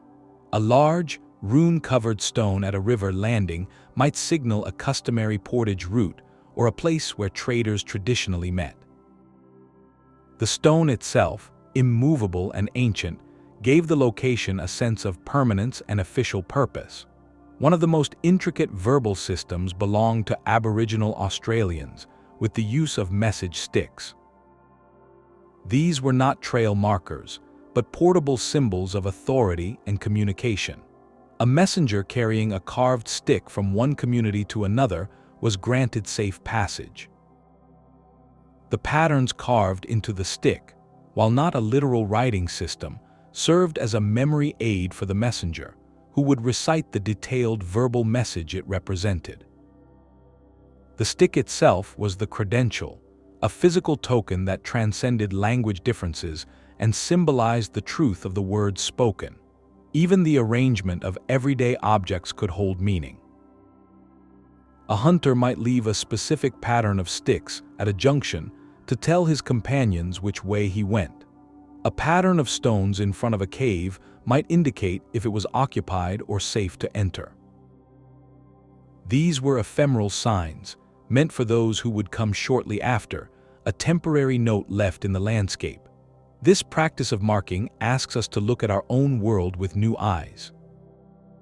When you see a green highway sign pointing to the next city, or a red octagon telling you to stop, you are witnessing the direct, evolved descendant of that ancient on the tundra or blaze on the tree.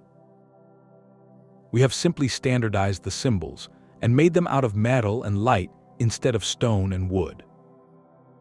The human impulse remains identical, to leave a clear, silent message for the stranger who comes after us, ensuring the path is known and the journey can continue.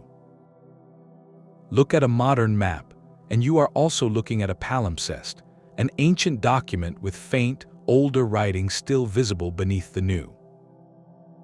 The lines we take for granted, our highways, railways, and even the borders between nations, are often direct descendants of those first, tentative trails.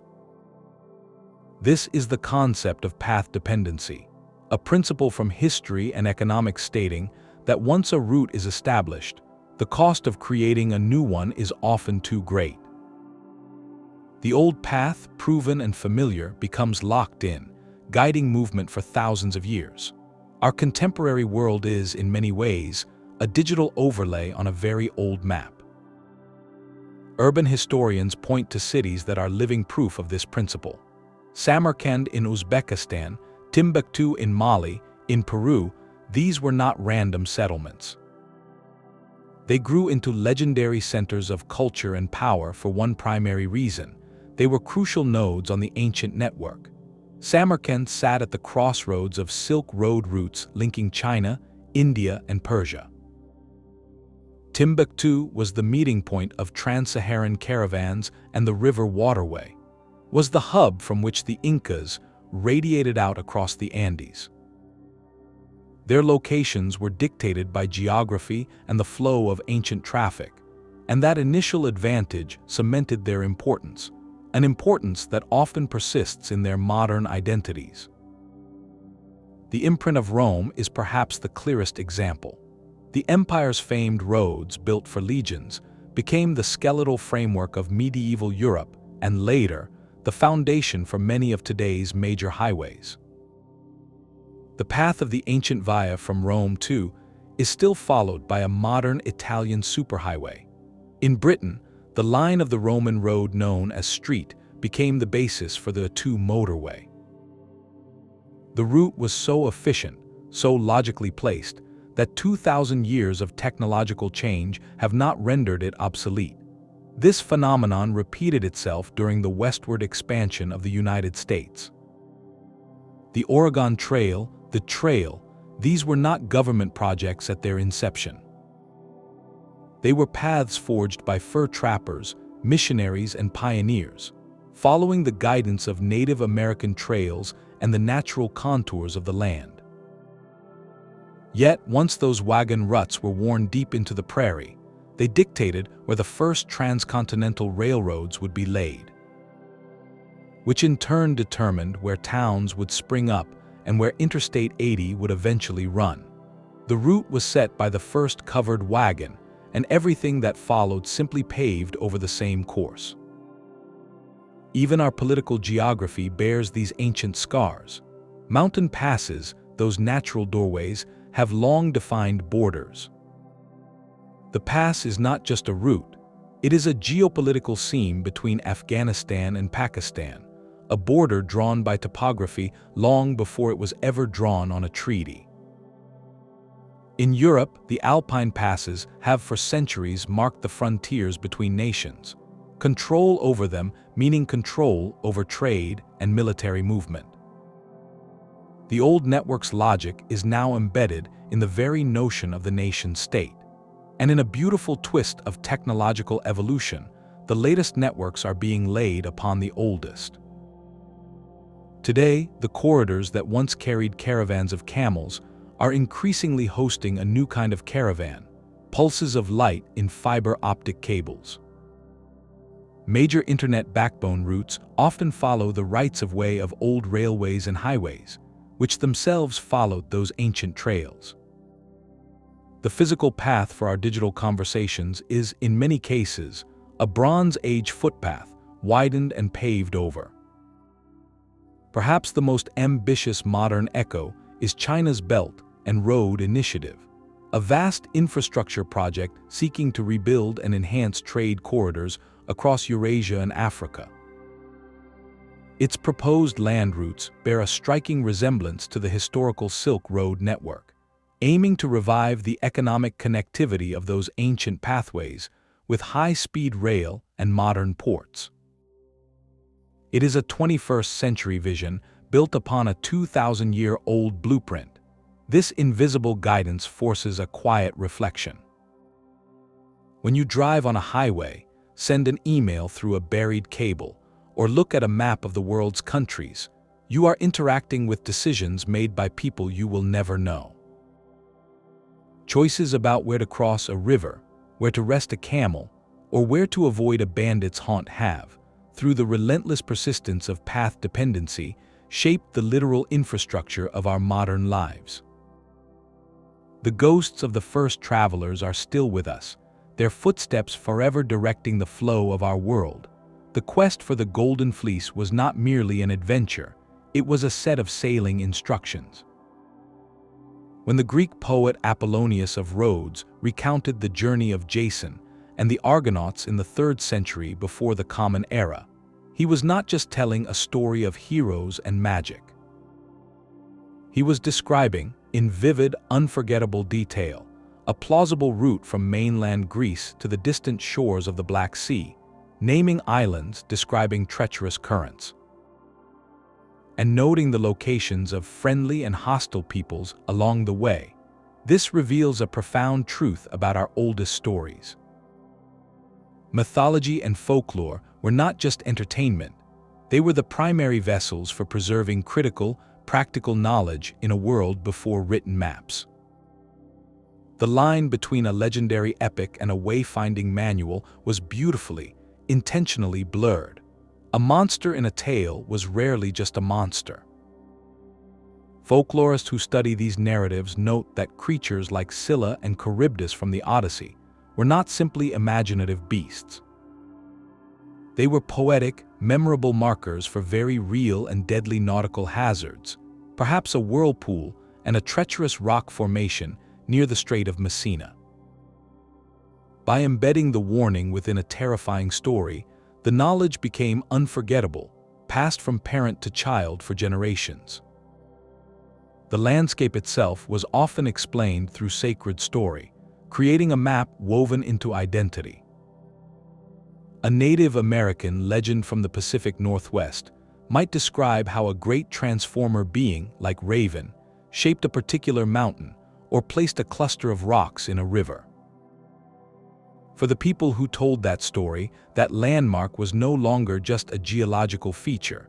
It was a chapter in their sacred history, a permanent, unmistakable signpost on their mental map of the world. To know the myth was to know the terrain. This principle echoes across continents.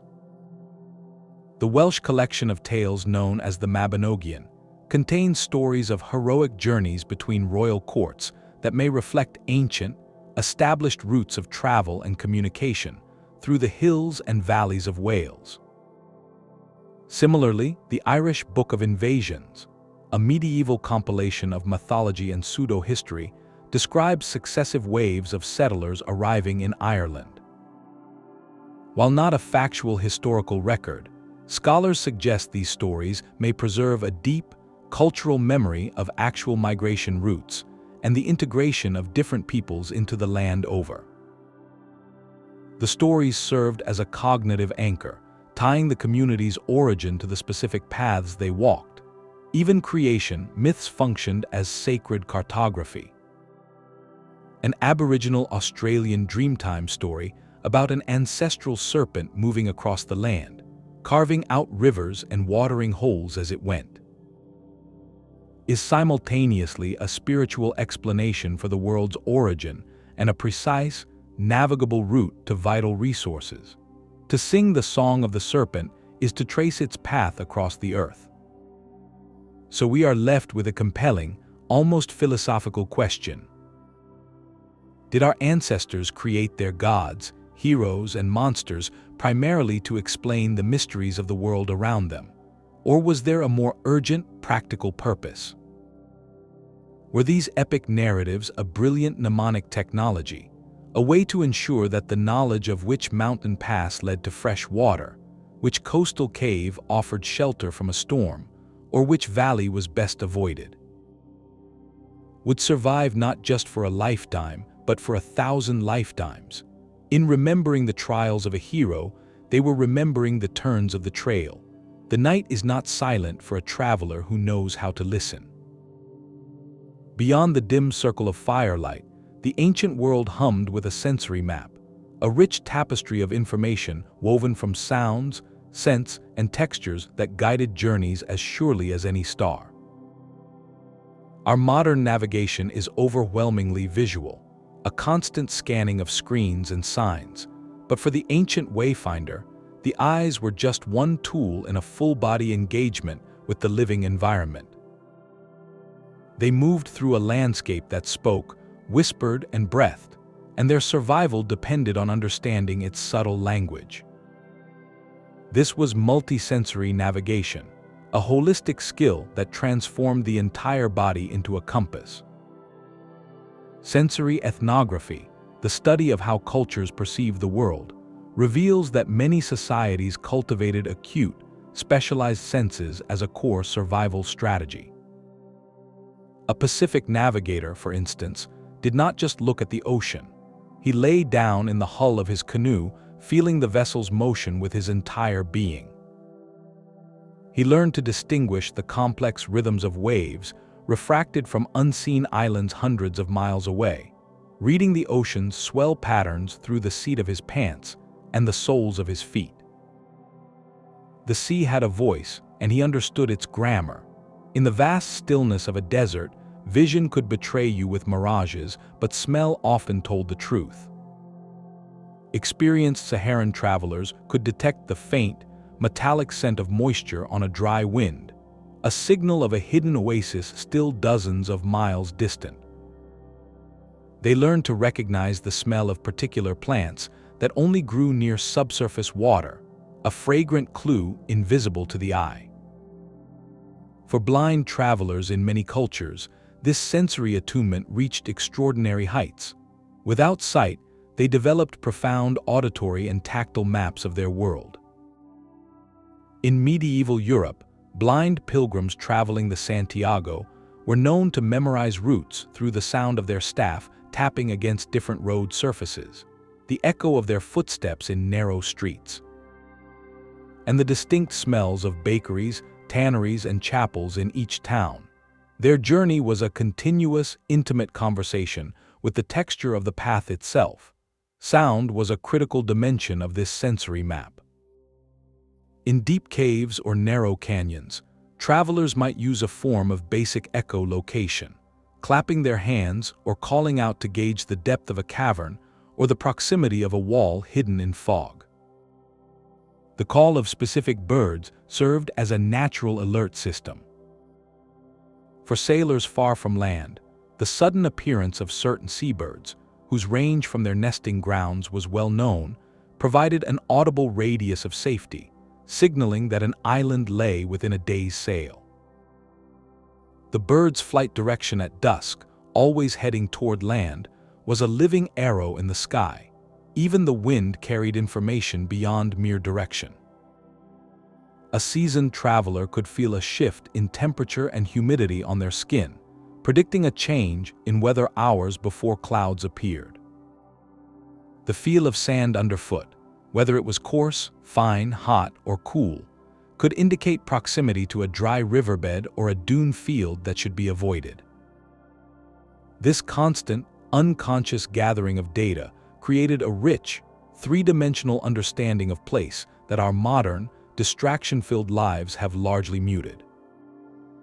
We walk with headphones sealing our ears, our eyes locked on small screens, filtering out the very signals that once meant survival. We have gained a world of visual precision, but we have quieted the ancient, whispering map that spoke not just to our eyes, but to our skin, our nose, and our very bones. It makes you wonder, in our quest to see everything, how much of the world's deeper song have we simply learned to ignore for some? The road was not a journey but a home. While settled civilizations built cities at the crossroads, other societies wove their entire existence into the fabric of movement itself. These were the perennial travelers, the nomadic and peripatetic cultures whose identity was inseparable from the endless path. They did not just use the network, they were its living, breathing circulatory system, the permanent agents of connection who maintained the routes, updated the knowledge, and kept the ancient world's pulse beating.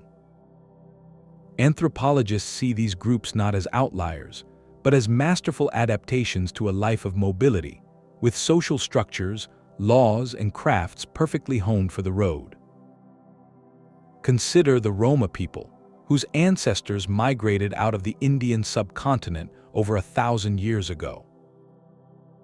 Their history is a tapestry woven across continents, and their language, Romani, absorbed words from Persian, Greek, Slavic, and other tongues, becoming a linguistic record of their journey. Their social laws often emphasized concepts of purity and pollution, adapted to a life in constant contact with different settled communities, and their renowned crafts, metalworking, horse trading, and music, were all portable professions that could be practiced anywhere. Similarly, the Bedouin of the Arabian desert structured their society around complex codes of hospitality, known as "and safe passage." A traveler in need, even a stranger, was to be sheltered and protected. This was not mere kindness, it was a survival pact for the desert, ensuring that the network of trust remained intact so that all could move safely through a harsh land. On the open ocean, the people, sometimes called sea gypsies of the sea, live almost entirely on boats or in temporary stilt villages. Their profound knowledge of the marine environment is legendary. They can predict weather shifts by reading wave patterns and cloud formations, and they hold an encyclopedic understanding of the sea's edible resources. Their entire cosmology and social structure are oriented around the rhythms of the monsoon winds and the tides, a fluid existence in perfect dialogue with their liquid highway. The ultimate expression of this mobile power, of course, was the Mongol Empire of the 13th century. Emerging from the steppe, their entire society was engineered for movement.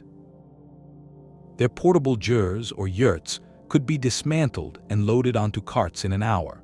Their diet centered on mare's milk and dried meats, requiring no settled agriculture. Their mastery of the horse and the composite bow made them formidable, but it was their logistical genius that built an empire. They maintained a rapid communication system, the YAM, a network of relay stations that allowed messengers to cross thousands of miles with stunning speed, effectively administering a continent from the saddle. This way of life demanded specialized, travel-centric crafts. The saddle was not just equipment, it was a throne of power and a masterpiece of ergonomics. Mongol saddles had high fronts and backs to provide stability during archery. Bedouin saddles were designed for the specific gait of the Arabian camel. The boats of them were not just vessels, but homes and tools, crafted from a single dugout tree and designed for stability in rough seas. These objects were the keystones of mobile culture. Perhaps the deepest roots of this phenomenon lie with the culture. These pastoral herders of the Eurasian steppe, over 5,000 years ago, mastered the wheel and the horse-drawn wagon. This technology unleashed an unprecedented mobility. Many linguists and archaeologists believe the sweeping movements from the steppe played a pivotal role in spreading the Proto-Indo-European language. The ancestor of hundreds of languages, from English to Hindi to Spanish. Their burial mounds, called kurgans, dot the landscape from the Black Sea to Mongolia, silent markers of a culture that spread not by building walls, but by following the grass. This history presents a quiet, enduring tension. For the relationship between the settled farmer and the mobile herder or trader was one of both symbiosis and suspicion. The settled world relied on nomads for long-distance goods, news, and connection. Yet they often viewed their perpetual motion as rootless or threatening. The nomads, in turn, depended on settled markets for certain goods, but often disdained a life bound to one patch of earth. This dynamic, a push and pull between the hearth and the horizon, shaped trade, sparked conflicts, and fueled countless stories. It asks us to reflect on a fundamental human choice.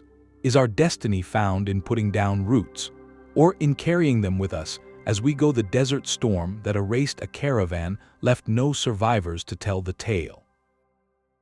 Yet somehow, everyone who came after knew to avoid that stretch of dunes when the wind rose from the east. This is the sobering, vital truth of the ancient network.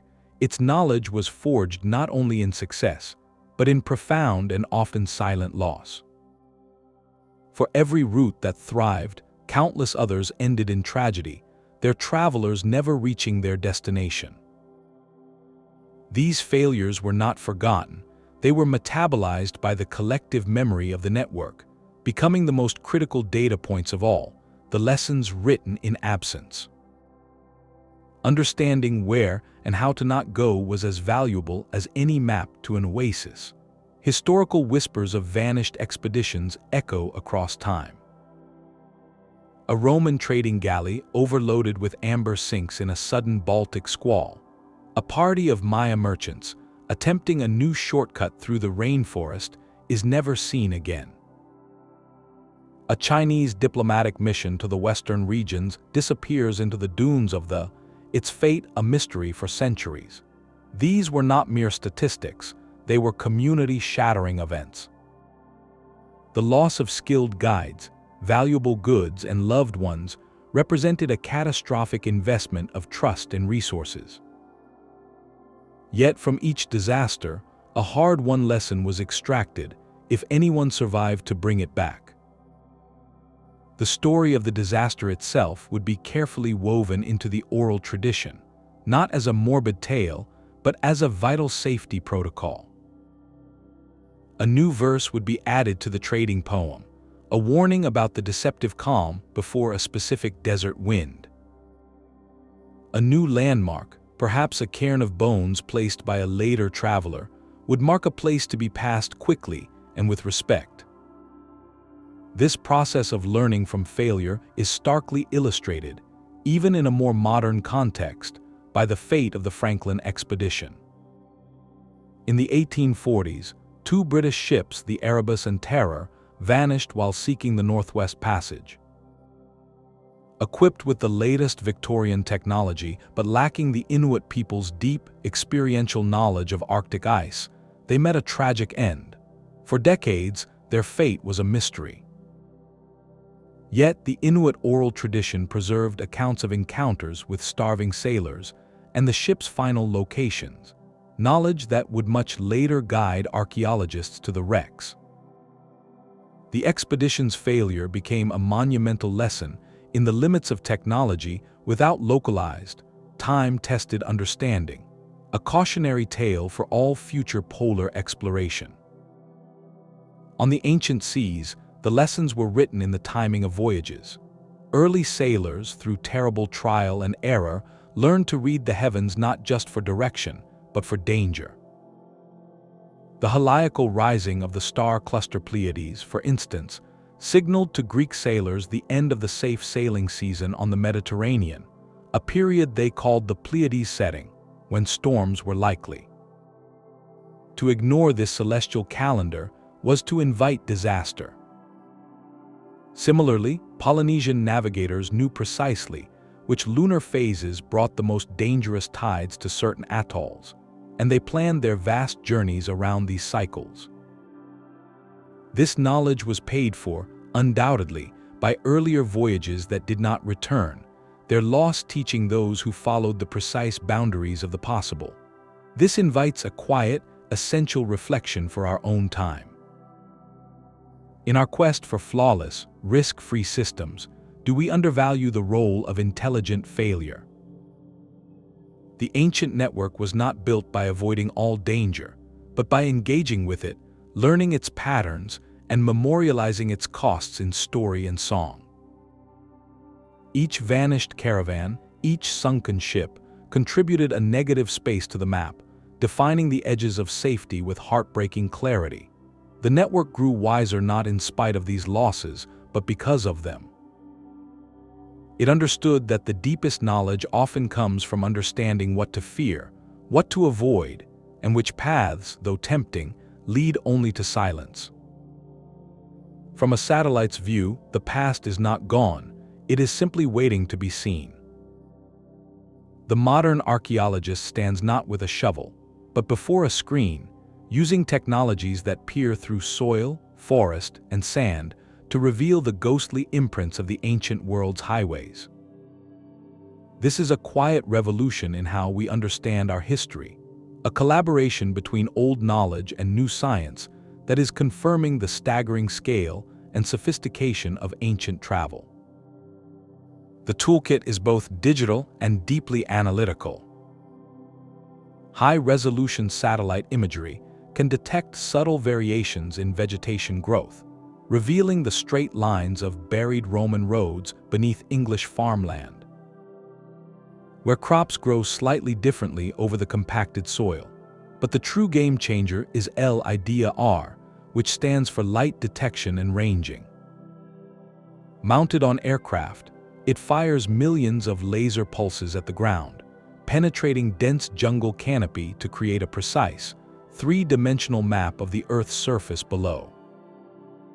In the Guatemalan rainforest, LIDAR surveys have unveiled a breathtaking web of Maya causeways, connecting cities and settlements across hundreds of square miles, revealing a landscape far more populated and interconnected than anyone had imagined from ground level.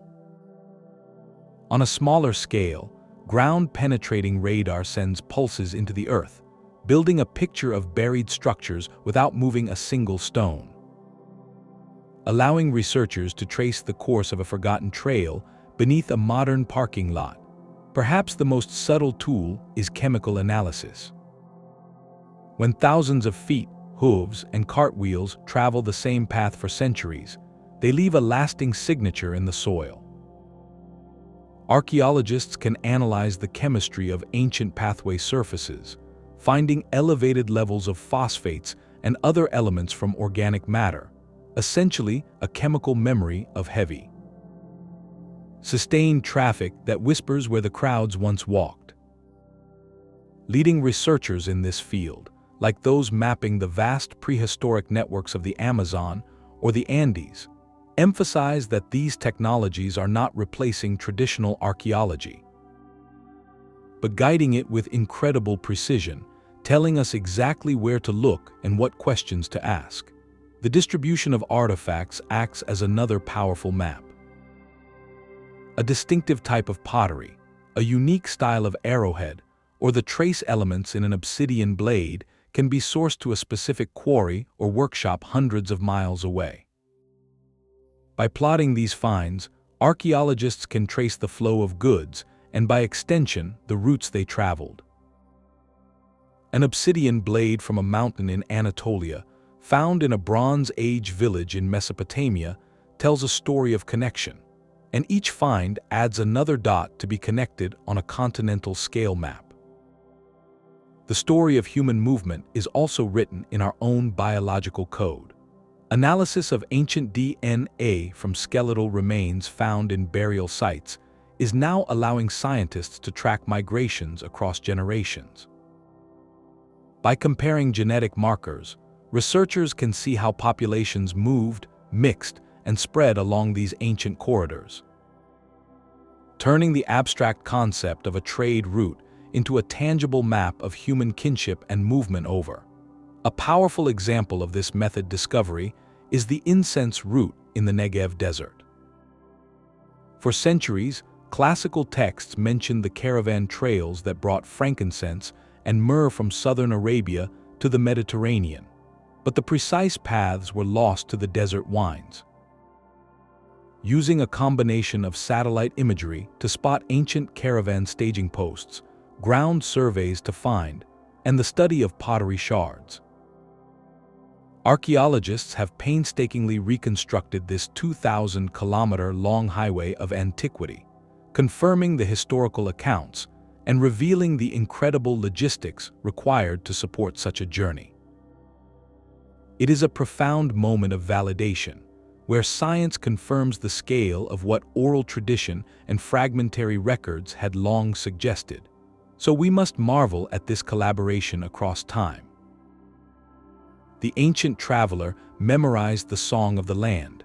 The modern researcher decodes its chemical and digital echo. Together, they are rewriting our understanding of the past, proving that the world was woven together by roads long before our history books began. A road is a question the land asks of a traveler, and every step is an answer that changes them. This was the profound understanding at the heart of the ancient network, a philosophy woven into the very dust of the trails.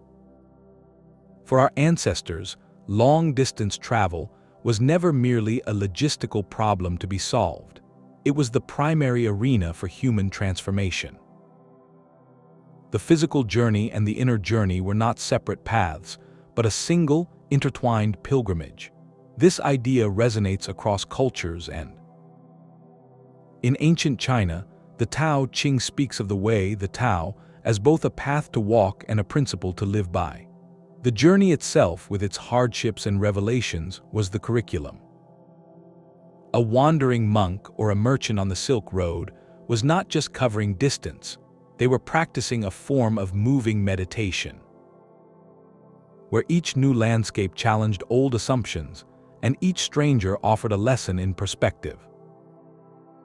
The Greek philosopher Heraclitus captured this perfectly, though he was not speaking of roads when he said, "No man ever steps in the same river twice." The traveler on an ancient path would have understood this intimately. The road changed with every season, and they changed with every mile. The person who arrived at a distant caravanserai was not the same person who had left home. They carried new scars, certainly, but also new stories, new ideas, and a profoundly altered sense of their place in the world. This transformative power is the core of the literary journey, humanity's oldest story structure. The Epic of Gilgamesh, one of our first written narratives, is the tale of a king who leaves his walled city to seek wisdom and confront mortality on the open road. Homer's Odyssey is not an itinerary. It is a decade-long ordeal that reforges its hero, stripping away his arrogance and teaching him patience, cunning, and the true meaning of home. These are not adventure stories in a modern sense. They are maps of psychological and spiritual growth, where geographical obstacles mirror internal conflicts. The road forced self-reliance. It demanded resilience in the face of thirst, hunger, and fear. It required trust, as travelers had to rely on the hospitality of strangers and the knowledge of guides. It cultivated observation, as reading the stars and the soil became a matter of survival. And perhaps most importantly, it taught humility. Confronting the vastness of a desert, the height of a mountain, or the breadth of an ocean had a way of shrinking personal troubles and expanding one's view of the human family. This is why pilgrimage became such a universal practice. Whether walking the Santiago or circling the holy sites of Varanasi, the pilgrim sought transformation through deliberate hardship. The blistered feet, the sparse meals, the nights spent in simple shelters, these were not inconveniences. They were essential tools for stripping away the superficial self to make room for a deeper understanding. But this philosophy was not confined to sacred travel. Any long journey, especially for a young person, served this initiatory role. A Greek youth traveling to study with a philosopher in another city, a Viking on his first longship voyage, a young woman moving to her husband's distant village, each was embarking on a rite of passage. The road was the teacher. In the 20th century, philosophers and artists rediscovered a shadow of this idea. The situationists in Paris spoke of the drift, a spontaneous journey through urban landscapes with no fixed destination, allowing the architecture and chance encounters to provoke new thoughts and feelings. While a playful, intellectual exercise, it echoed the ancient, exploratory travel that was not about efficiency, but about encounter and discovery. It recognized that getting purposefully lost could be a way to find something unexpected within yourself. This reflection brings us to a quiet, challenging question about our own time. We have conquered the physical difficulty of the journey. We can cross continents in hours, with curated entertainment and climate-controlled comfort. The destination is assured, the path is guaranteed, and the risks are minimized. But in engineering this miraculous efficiency, have we inadvertently engineered out the very conditions that made travel transformative? When every turn is dictated by a calm digital voice, when there is no need to ask a stranger for directions, when discomfort is an anomaly to be complained about, what happens to that slow, alchemical process where the road reshapes the soul? The ancient network suggests that the value of a journey may not be in how quickly it delivers you to a place, but in how deeply it delivers you to yourself. The word journey itself carries a map within its syllables. It comes from the Old French, meaning a day's travel, a unit of distance measured by the sun's arc across the sky.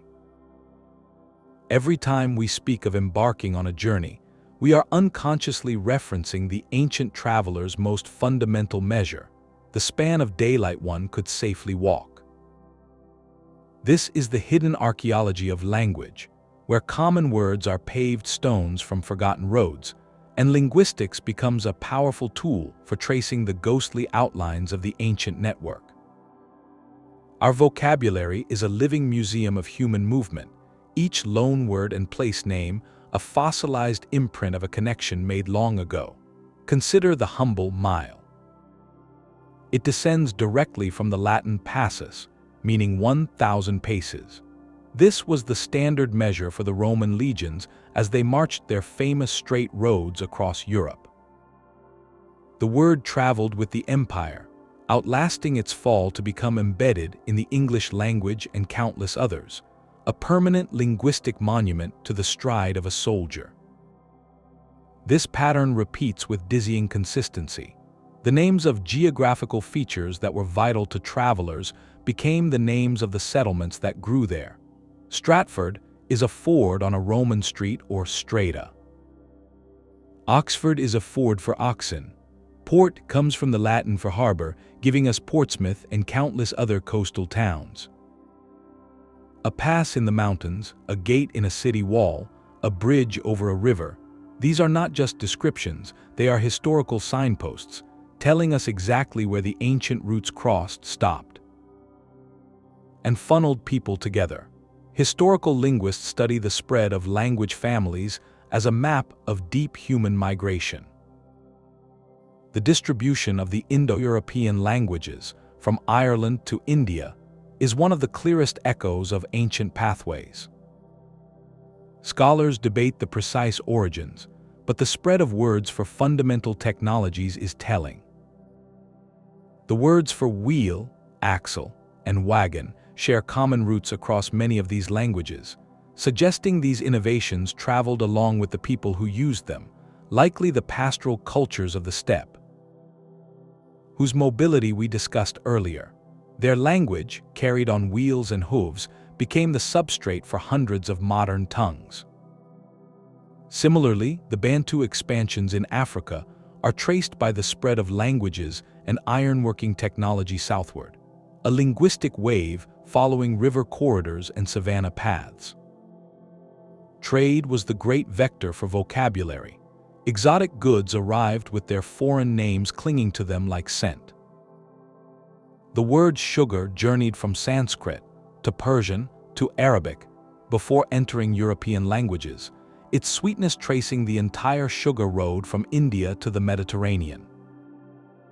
Tea comes from the Min Chinese word, which spread by sea with Dutch traders, giving us the in Dutch and tea in English. The Mandarin word traveled overland via the Silk Road, giving us chai in Persian, Russian, and Hindi. The very word for the product reveals which ancient highway it took to reach you. This constant borrowing created hybrid trade languages for efficiency. Pidgins emerged as makeshift tongues at ports and trading posts, blending grammar and vocabulary from several languages to enable basic deal-making. In some cases, these pidgins evolved into full native Creole languages, like Swahili on the East African coast. A vibrant fusion of Bantu grammar and Arabic vocabulary born from the relentless Indian Ocean trade. Even grammatical structures can reveal ancient contact. Some linguists find traces of Celtic syntax in Welsh English, or Viking influence in the grammar of Old English compared to its Germanic cousins, suggesting that sustained interaction along roads and coasts reshaped how people fundamentally structured their thoughts into sentences. The language itself absorbed the patterns of the traveler. This leads to a profound reflection. We often think of maps as showing where we have gone, but what if the most accurate and detailed map of human migration and connection isn't drawn on parchment at all? What if it is spoken, whispered, and shouted every day in the words we use to describe our world, our goods, and our journeys?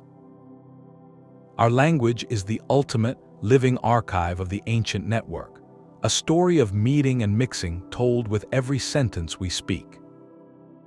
A Portuguese carrack, its sails straining against a Cape of Good Hope gale, carried more than spices in its hold. It carried the beginning of a quiet ending. The 15th century introduced two silent revolutions that would slowly unravel the ancient world's connective tissue: the deep water sailing ship, and shortly after, printing press. Together, they did not destroy the old roads, but they began to redirect the world's lifeblood away from them, shifting the axis of global connection from the backs of animals and the memories of guides to the hulls of ships and the fixed pages of a book. This was not a sudden collapse, but a long, slow pivot that redefined what it meant to navigate the planet. The Portuguese mastery of the volta do mar, the return from the sea, a technique of sailing far into the Atlantic to catch prevailing winds, allowed them to bypass the entire Saharan network. Why lead a perilous 2-month caravan across the desert when a single ship could sail from Lisbon to the Gold Coasts of West Africa, and later around Africa to the Indian Ocean, carrying 100 times the cargo? The impact on the Trans-Saharan trade was profound and gradual. The flow of gold, ivory, and other goods began to trickle toward the coasts, drawn by the new maritime magnetism. Legendary desert cities like Timbuktu did not vanish overnight, but their role as the indispensable middlemen between continents slowly diminished. Their scholarly luster fading as the economic currents of the world changed course. Simultaneously, the printing press began to standardize the map. For cartography had been an art of precious hand manuscripts, often beautiful but inconsistent, blending fact with legend. The press could reproduce identical maps by the hundreds, creating a shared, portable reference. This was a monumental leap in shared knowledge, allowing a merchant in Antwerp and a captain in Seville to plan a joint venture using the same chart. Yet, something subtle shifted in this process of fixation. The oral map was alive. It breathed with every new traveler's report. A guide's song could be updated with a new verse about a landslide that blocked a pass last season. A printed map, however, was static, an authoritative snapshot that could be years out of date by the time it reached a traveler's hands. It privileged the visual and the standardized over the experiential and the local, beginning the process of abstracting navigation from the full-body conversation with the world. The Silk Road offers the clearest example of this redirected flow. For centuries, it was the only terrestrial link between East and West. But with D'Ur's arrival in India by sea in 1498, and later with the establishment of direct Spanish routes across the Pacific, the calculus of trade changed irrevocably. A ship might risk storms and piracy, but it avoided the cumulative taxes of a dozen inland kingdoms, the banditry of mountain passes, and the physical limits of a camel's endurance. The overland Silk Road's role as the primary conveyor of bulk goods between continents faded, though it never died, retreating into regional trade and the movement of ideas that no ship could carry. Not all land networks succumbed to this maritime shift. Some, deeply woven into their geography, adapted. The vast river networks of Siberia, for instance, remain the indispensable highways of the Russian fur trade into the 18th and 19th centuries. Cossack explorers and trappers used these frozen waterways in winter and navigated them by boat in summer, following the same logic as the indigenous peoples they encountered. Their wooden forts growing at portage points that had been meeting grounds for. The land road, in these remote interiors, still held supremacy because the sea could not reach it. This historical pivot invites a quiet, complicated reflection. The age of sail and print brought undeniable progress, shrinking the world and democratizing access to geographical knowledge. But in that progress, did we also lose a certain depth of engagement? When a captain navigates by a printed chart and a compass, he is following a representation, a model of the world. When a caravan master navigated by a poem and the smell of the wind, he was in a direct, unmediated dialogue with the reality around him. One method is efficient and scalable, the other was intimate and embodied. The old network did not vanish, but its central role in the human story was gently eclipsed, leaving us to wonder if, in gaining the whole world on a page, we began to lose the feel of the path beneath our feet. Boots crunch on ancient stones polished smooth by 1,000 years of footsteps. Today, the world's oldest highways are experiencing a quiet but powerful renaissance, not as arteries of commerce, but as pathways of memory. Modern travelers, from backpackers on the Inca Trail to cyclists crossing Central Asia, are retracing these ancient lines not out of necessity, but out of a deep yearning to walk in the footprints of history, to feel a tangible connection to the stories that shaped our world. This 21st century revival is transforming these corridors from forgotten tracks into vital tools for cultural preservation and a new kind of mindful travel. Organizations like UNESCO now recognize entire routes as World Heritage, not for a single monument, but for the living cultural landscape they represent. The Inca Royal Road was inscribed as a World Heritage Site not as a ruin, but as a vast, interconnected system that continues to bind communities across 6 South American nations. This designation shifts the focus from isolated archaeological sites to the enduring relationship between the path, the people who live alongside it, and the intangible heritage they carry. It frames the road itself as the artifact, a continuous thread of human ingenuity. This philosophy aligns perfectly with the growing slow travel movement, which rejects the frantic pace of modern tourism in favor of immersive, respectful journeys measured in footsteps, not flight times. To walk a historic route is to engage with geography and history at a human scale, where every ascent, every river crossing, and every encounter becomes part of the story. Across Europe, ancient pilgrim paths have been meticulously restored for this very purpose. The Via, the medieval road from Canterbury to Rome, is now assigned long-distance hiking trail. Walking its 900 miles, a modern pilgrim passes through a living tapestry of villages, vineyards, and cathedrals, experiencing the continent not as a collection of airports and capitals, but as a continuous, walkable landscape stitched together by faith and foot traffic 1,000 years ago. Similarly, in Japan, the historic trail between Kyoto and Edo, once trod by samurai and merchants, now offers hikers a journey through post-towns frozen in time, where traditional inns still operate. The most ambitious modern reimagining might be the project to create a continuous cycling route along the entire length of the Silk Road. Imagine pedaling from Istanbul to N, following the general contours of those ancient caravan trails. Such a journey would be a monumental feat of modern wayfinding and diplomacy, linking countries through green tourism and creating a slow-motion corridor for cultural exchange that echoes the original purpose of the route. But powered by human stamina rather than camels, this revival is not without its delicate complexities. Increased foot traffic on fragile paths like the Inca Trail requires careful management to prevent erosion and respect sacred sites.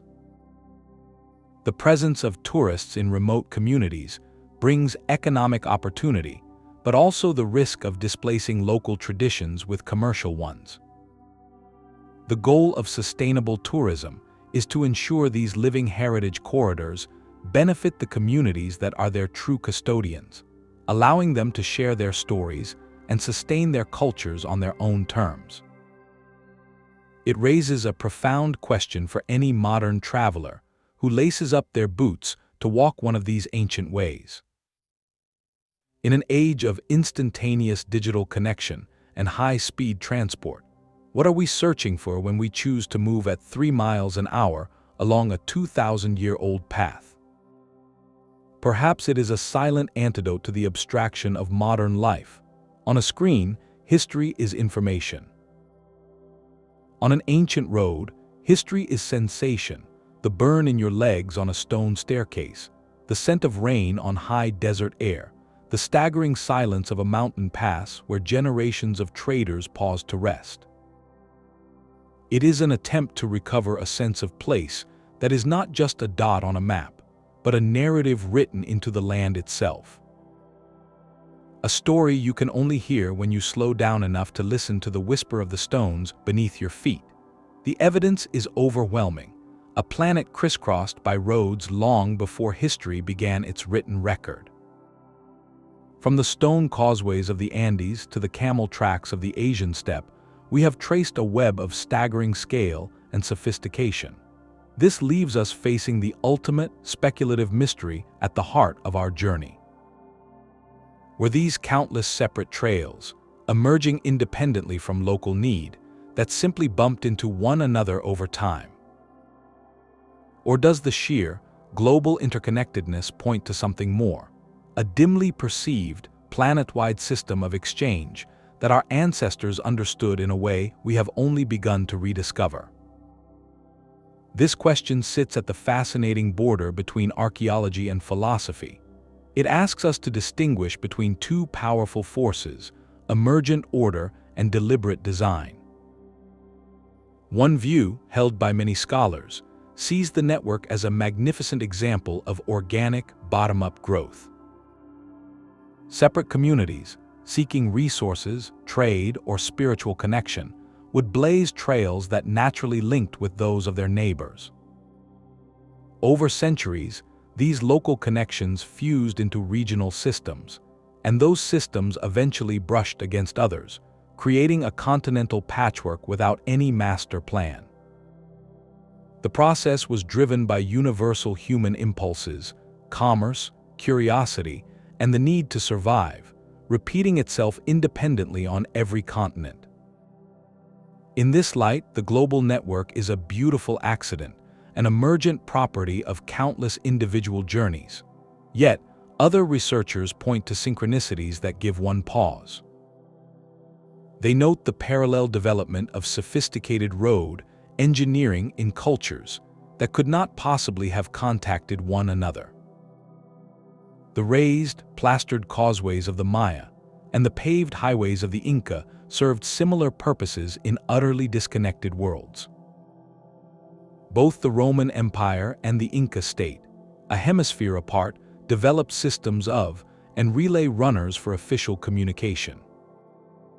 These parallels suggest not contact, but a shared human logic, a convergent evolution of solutions to the universal problem of moving across space.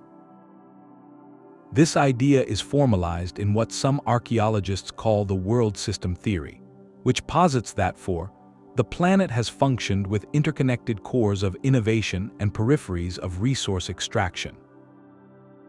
Linked by these very pathways, long before the age of European empires, perhaps the most haunting synchronicities are written in the sky. We have seen how cultures globally used astronomy for navigation. But some researchers go further, noting that certain key roads and ceremonial avenues, from the straight lines of the plateau to the processional ways of ancient Egypt, appear aligned with significant solar or stellar events. While interpretations vary widely and demand great caution, the possibility suggests a shared human desire to anchor the paths of Earth to the cycles of the cosmos, a way of making the journey part of a larger celestial order. So we are left with a profound choice in how we view this hidden map of history.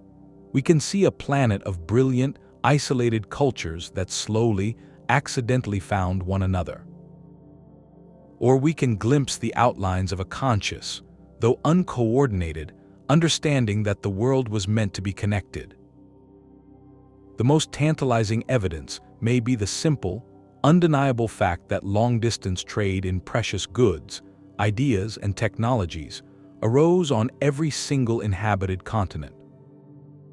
It was not a European invention or an Asian one. It was a human imperative. This leads to the grandest mystery of all. Without satellites, without a common language, and without any concept of the globe as we know it, did our ancestors somehow perceive the world as one connected whole? Did the caravan master on the Silk Road, the runner and the voyager in the Pacific, each following their own star maps and ancestral songs, sense they were participating in something larger than a single journey? Their roads were not just lines on the land, but threads in a story they were all telling together, a silent, planet-spanning conversation that lasted for thousands of years. We have spent this journey uncovering the physical traces of their paths. But the true destination of their wisdom, the understanding that connection is our oldest compass, may be a map we are only now learning to read again. Our journey ends not at a destination, but at a crossroads of understanding. We have walked alongside the caravan masters and the star readers, the runners and the singers, tracing a world woven together by footsteps long before it was divided by borders. This was humanity's first act of global connection, a silent symphony of movement conducted without a conductor, mapped without an atlas. The true map was never on parchment.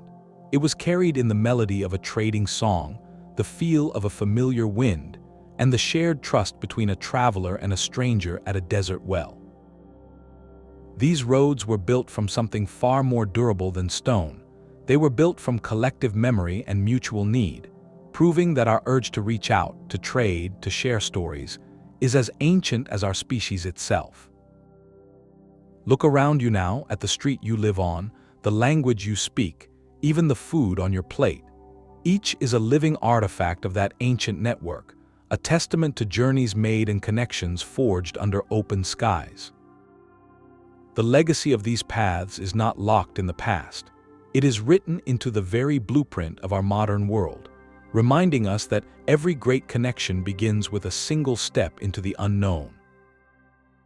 Guided by the simple, courageous faith that there is a way, and that others have walked it before. If this exploration has shifted your view of the ancient world, revealing it not as isolated chapters, but as a continuous, whispering conversation, share your reflections below. Be sure to subscribe and join us as we continue to follow these hidden threads, unraveling the deepest mysteries of our shared human story. The road, as they say, goes ever on.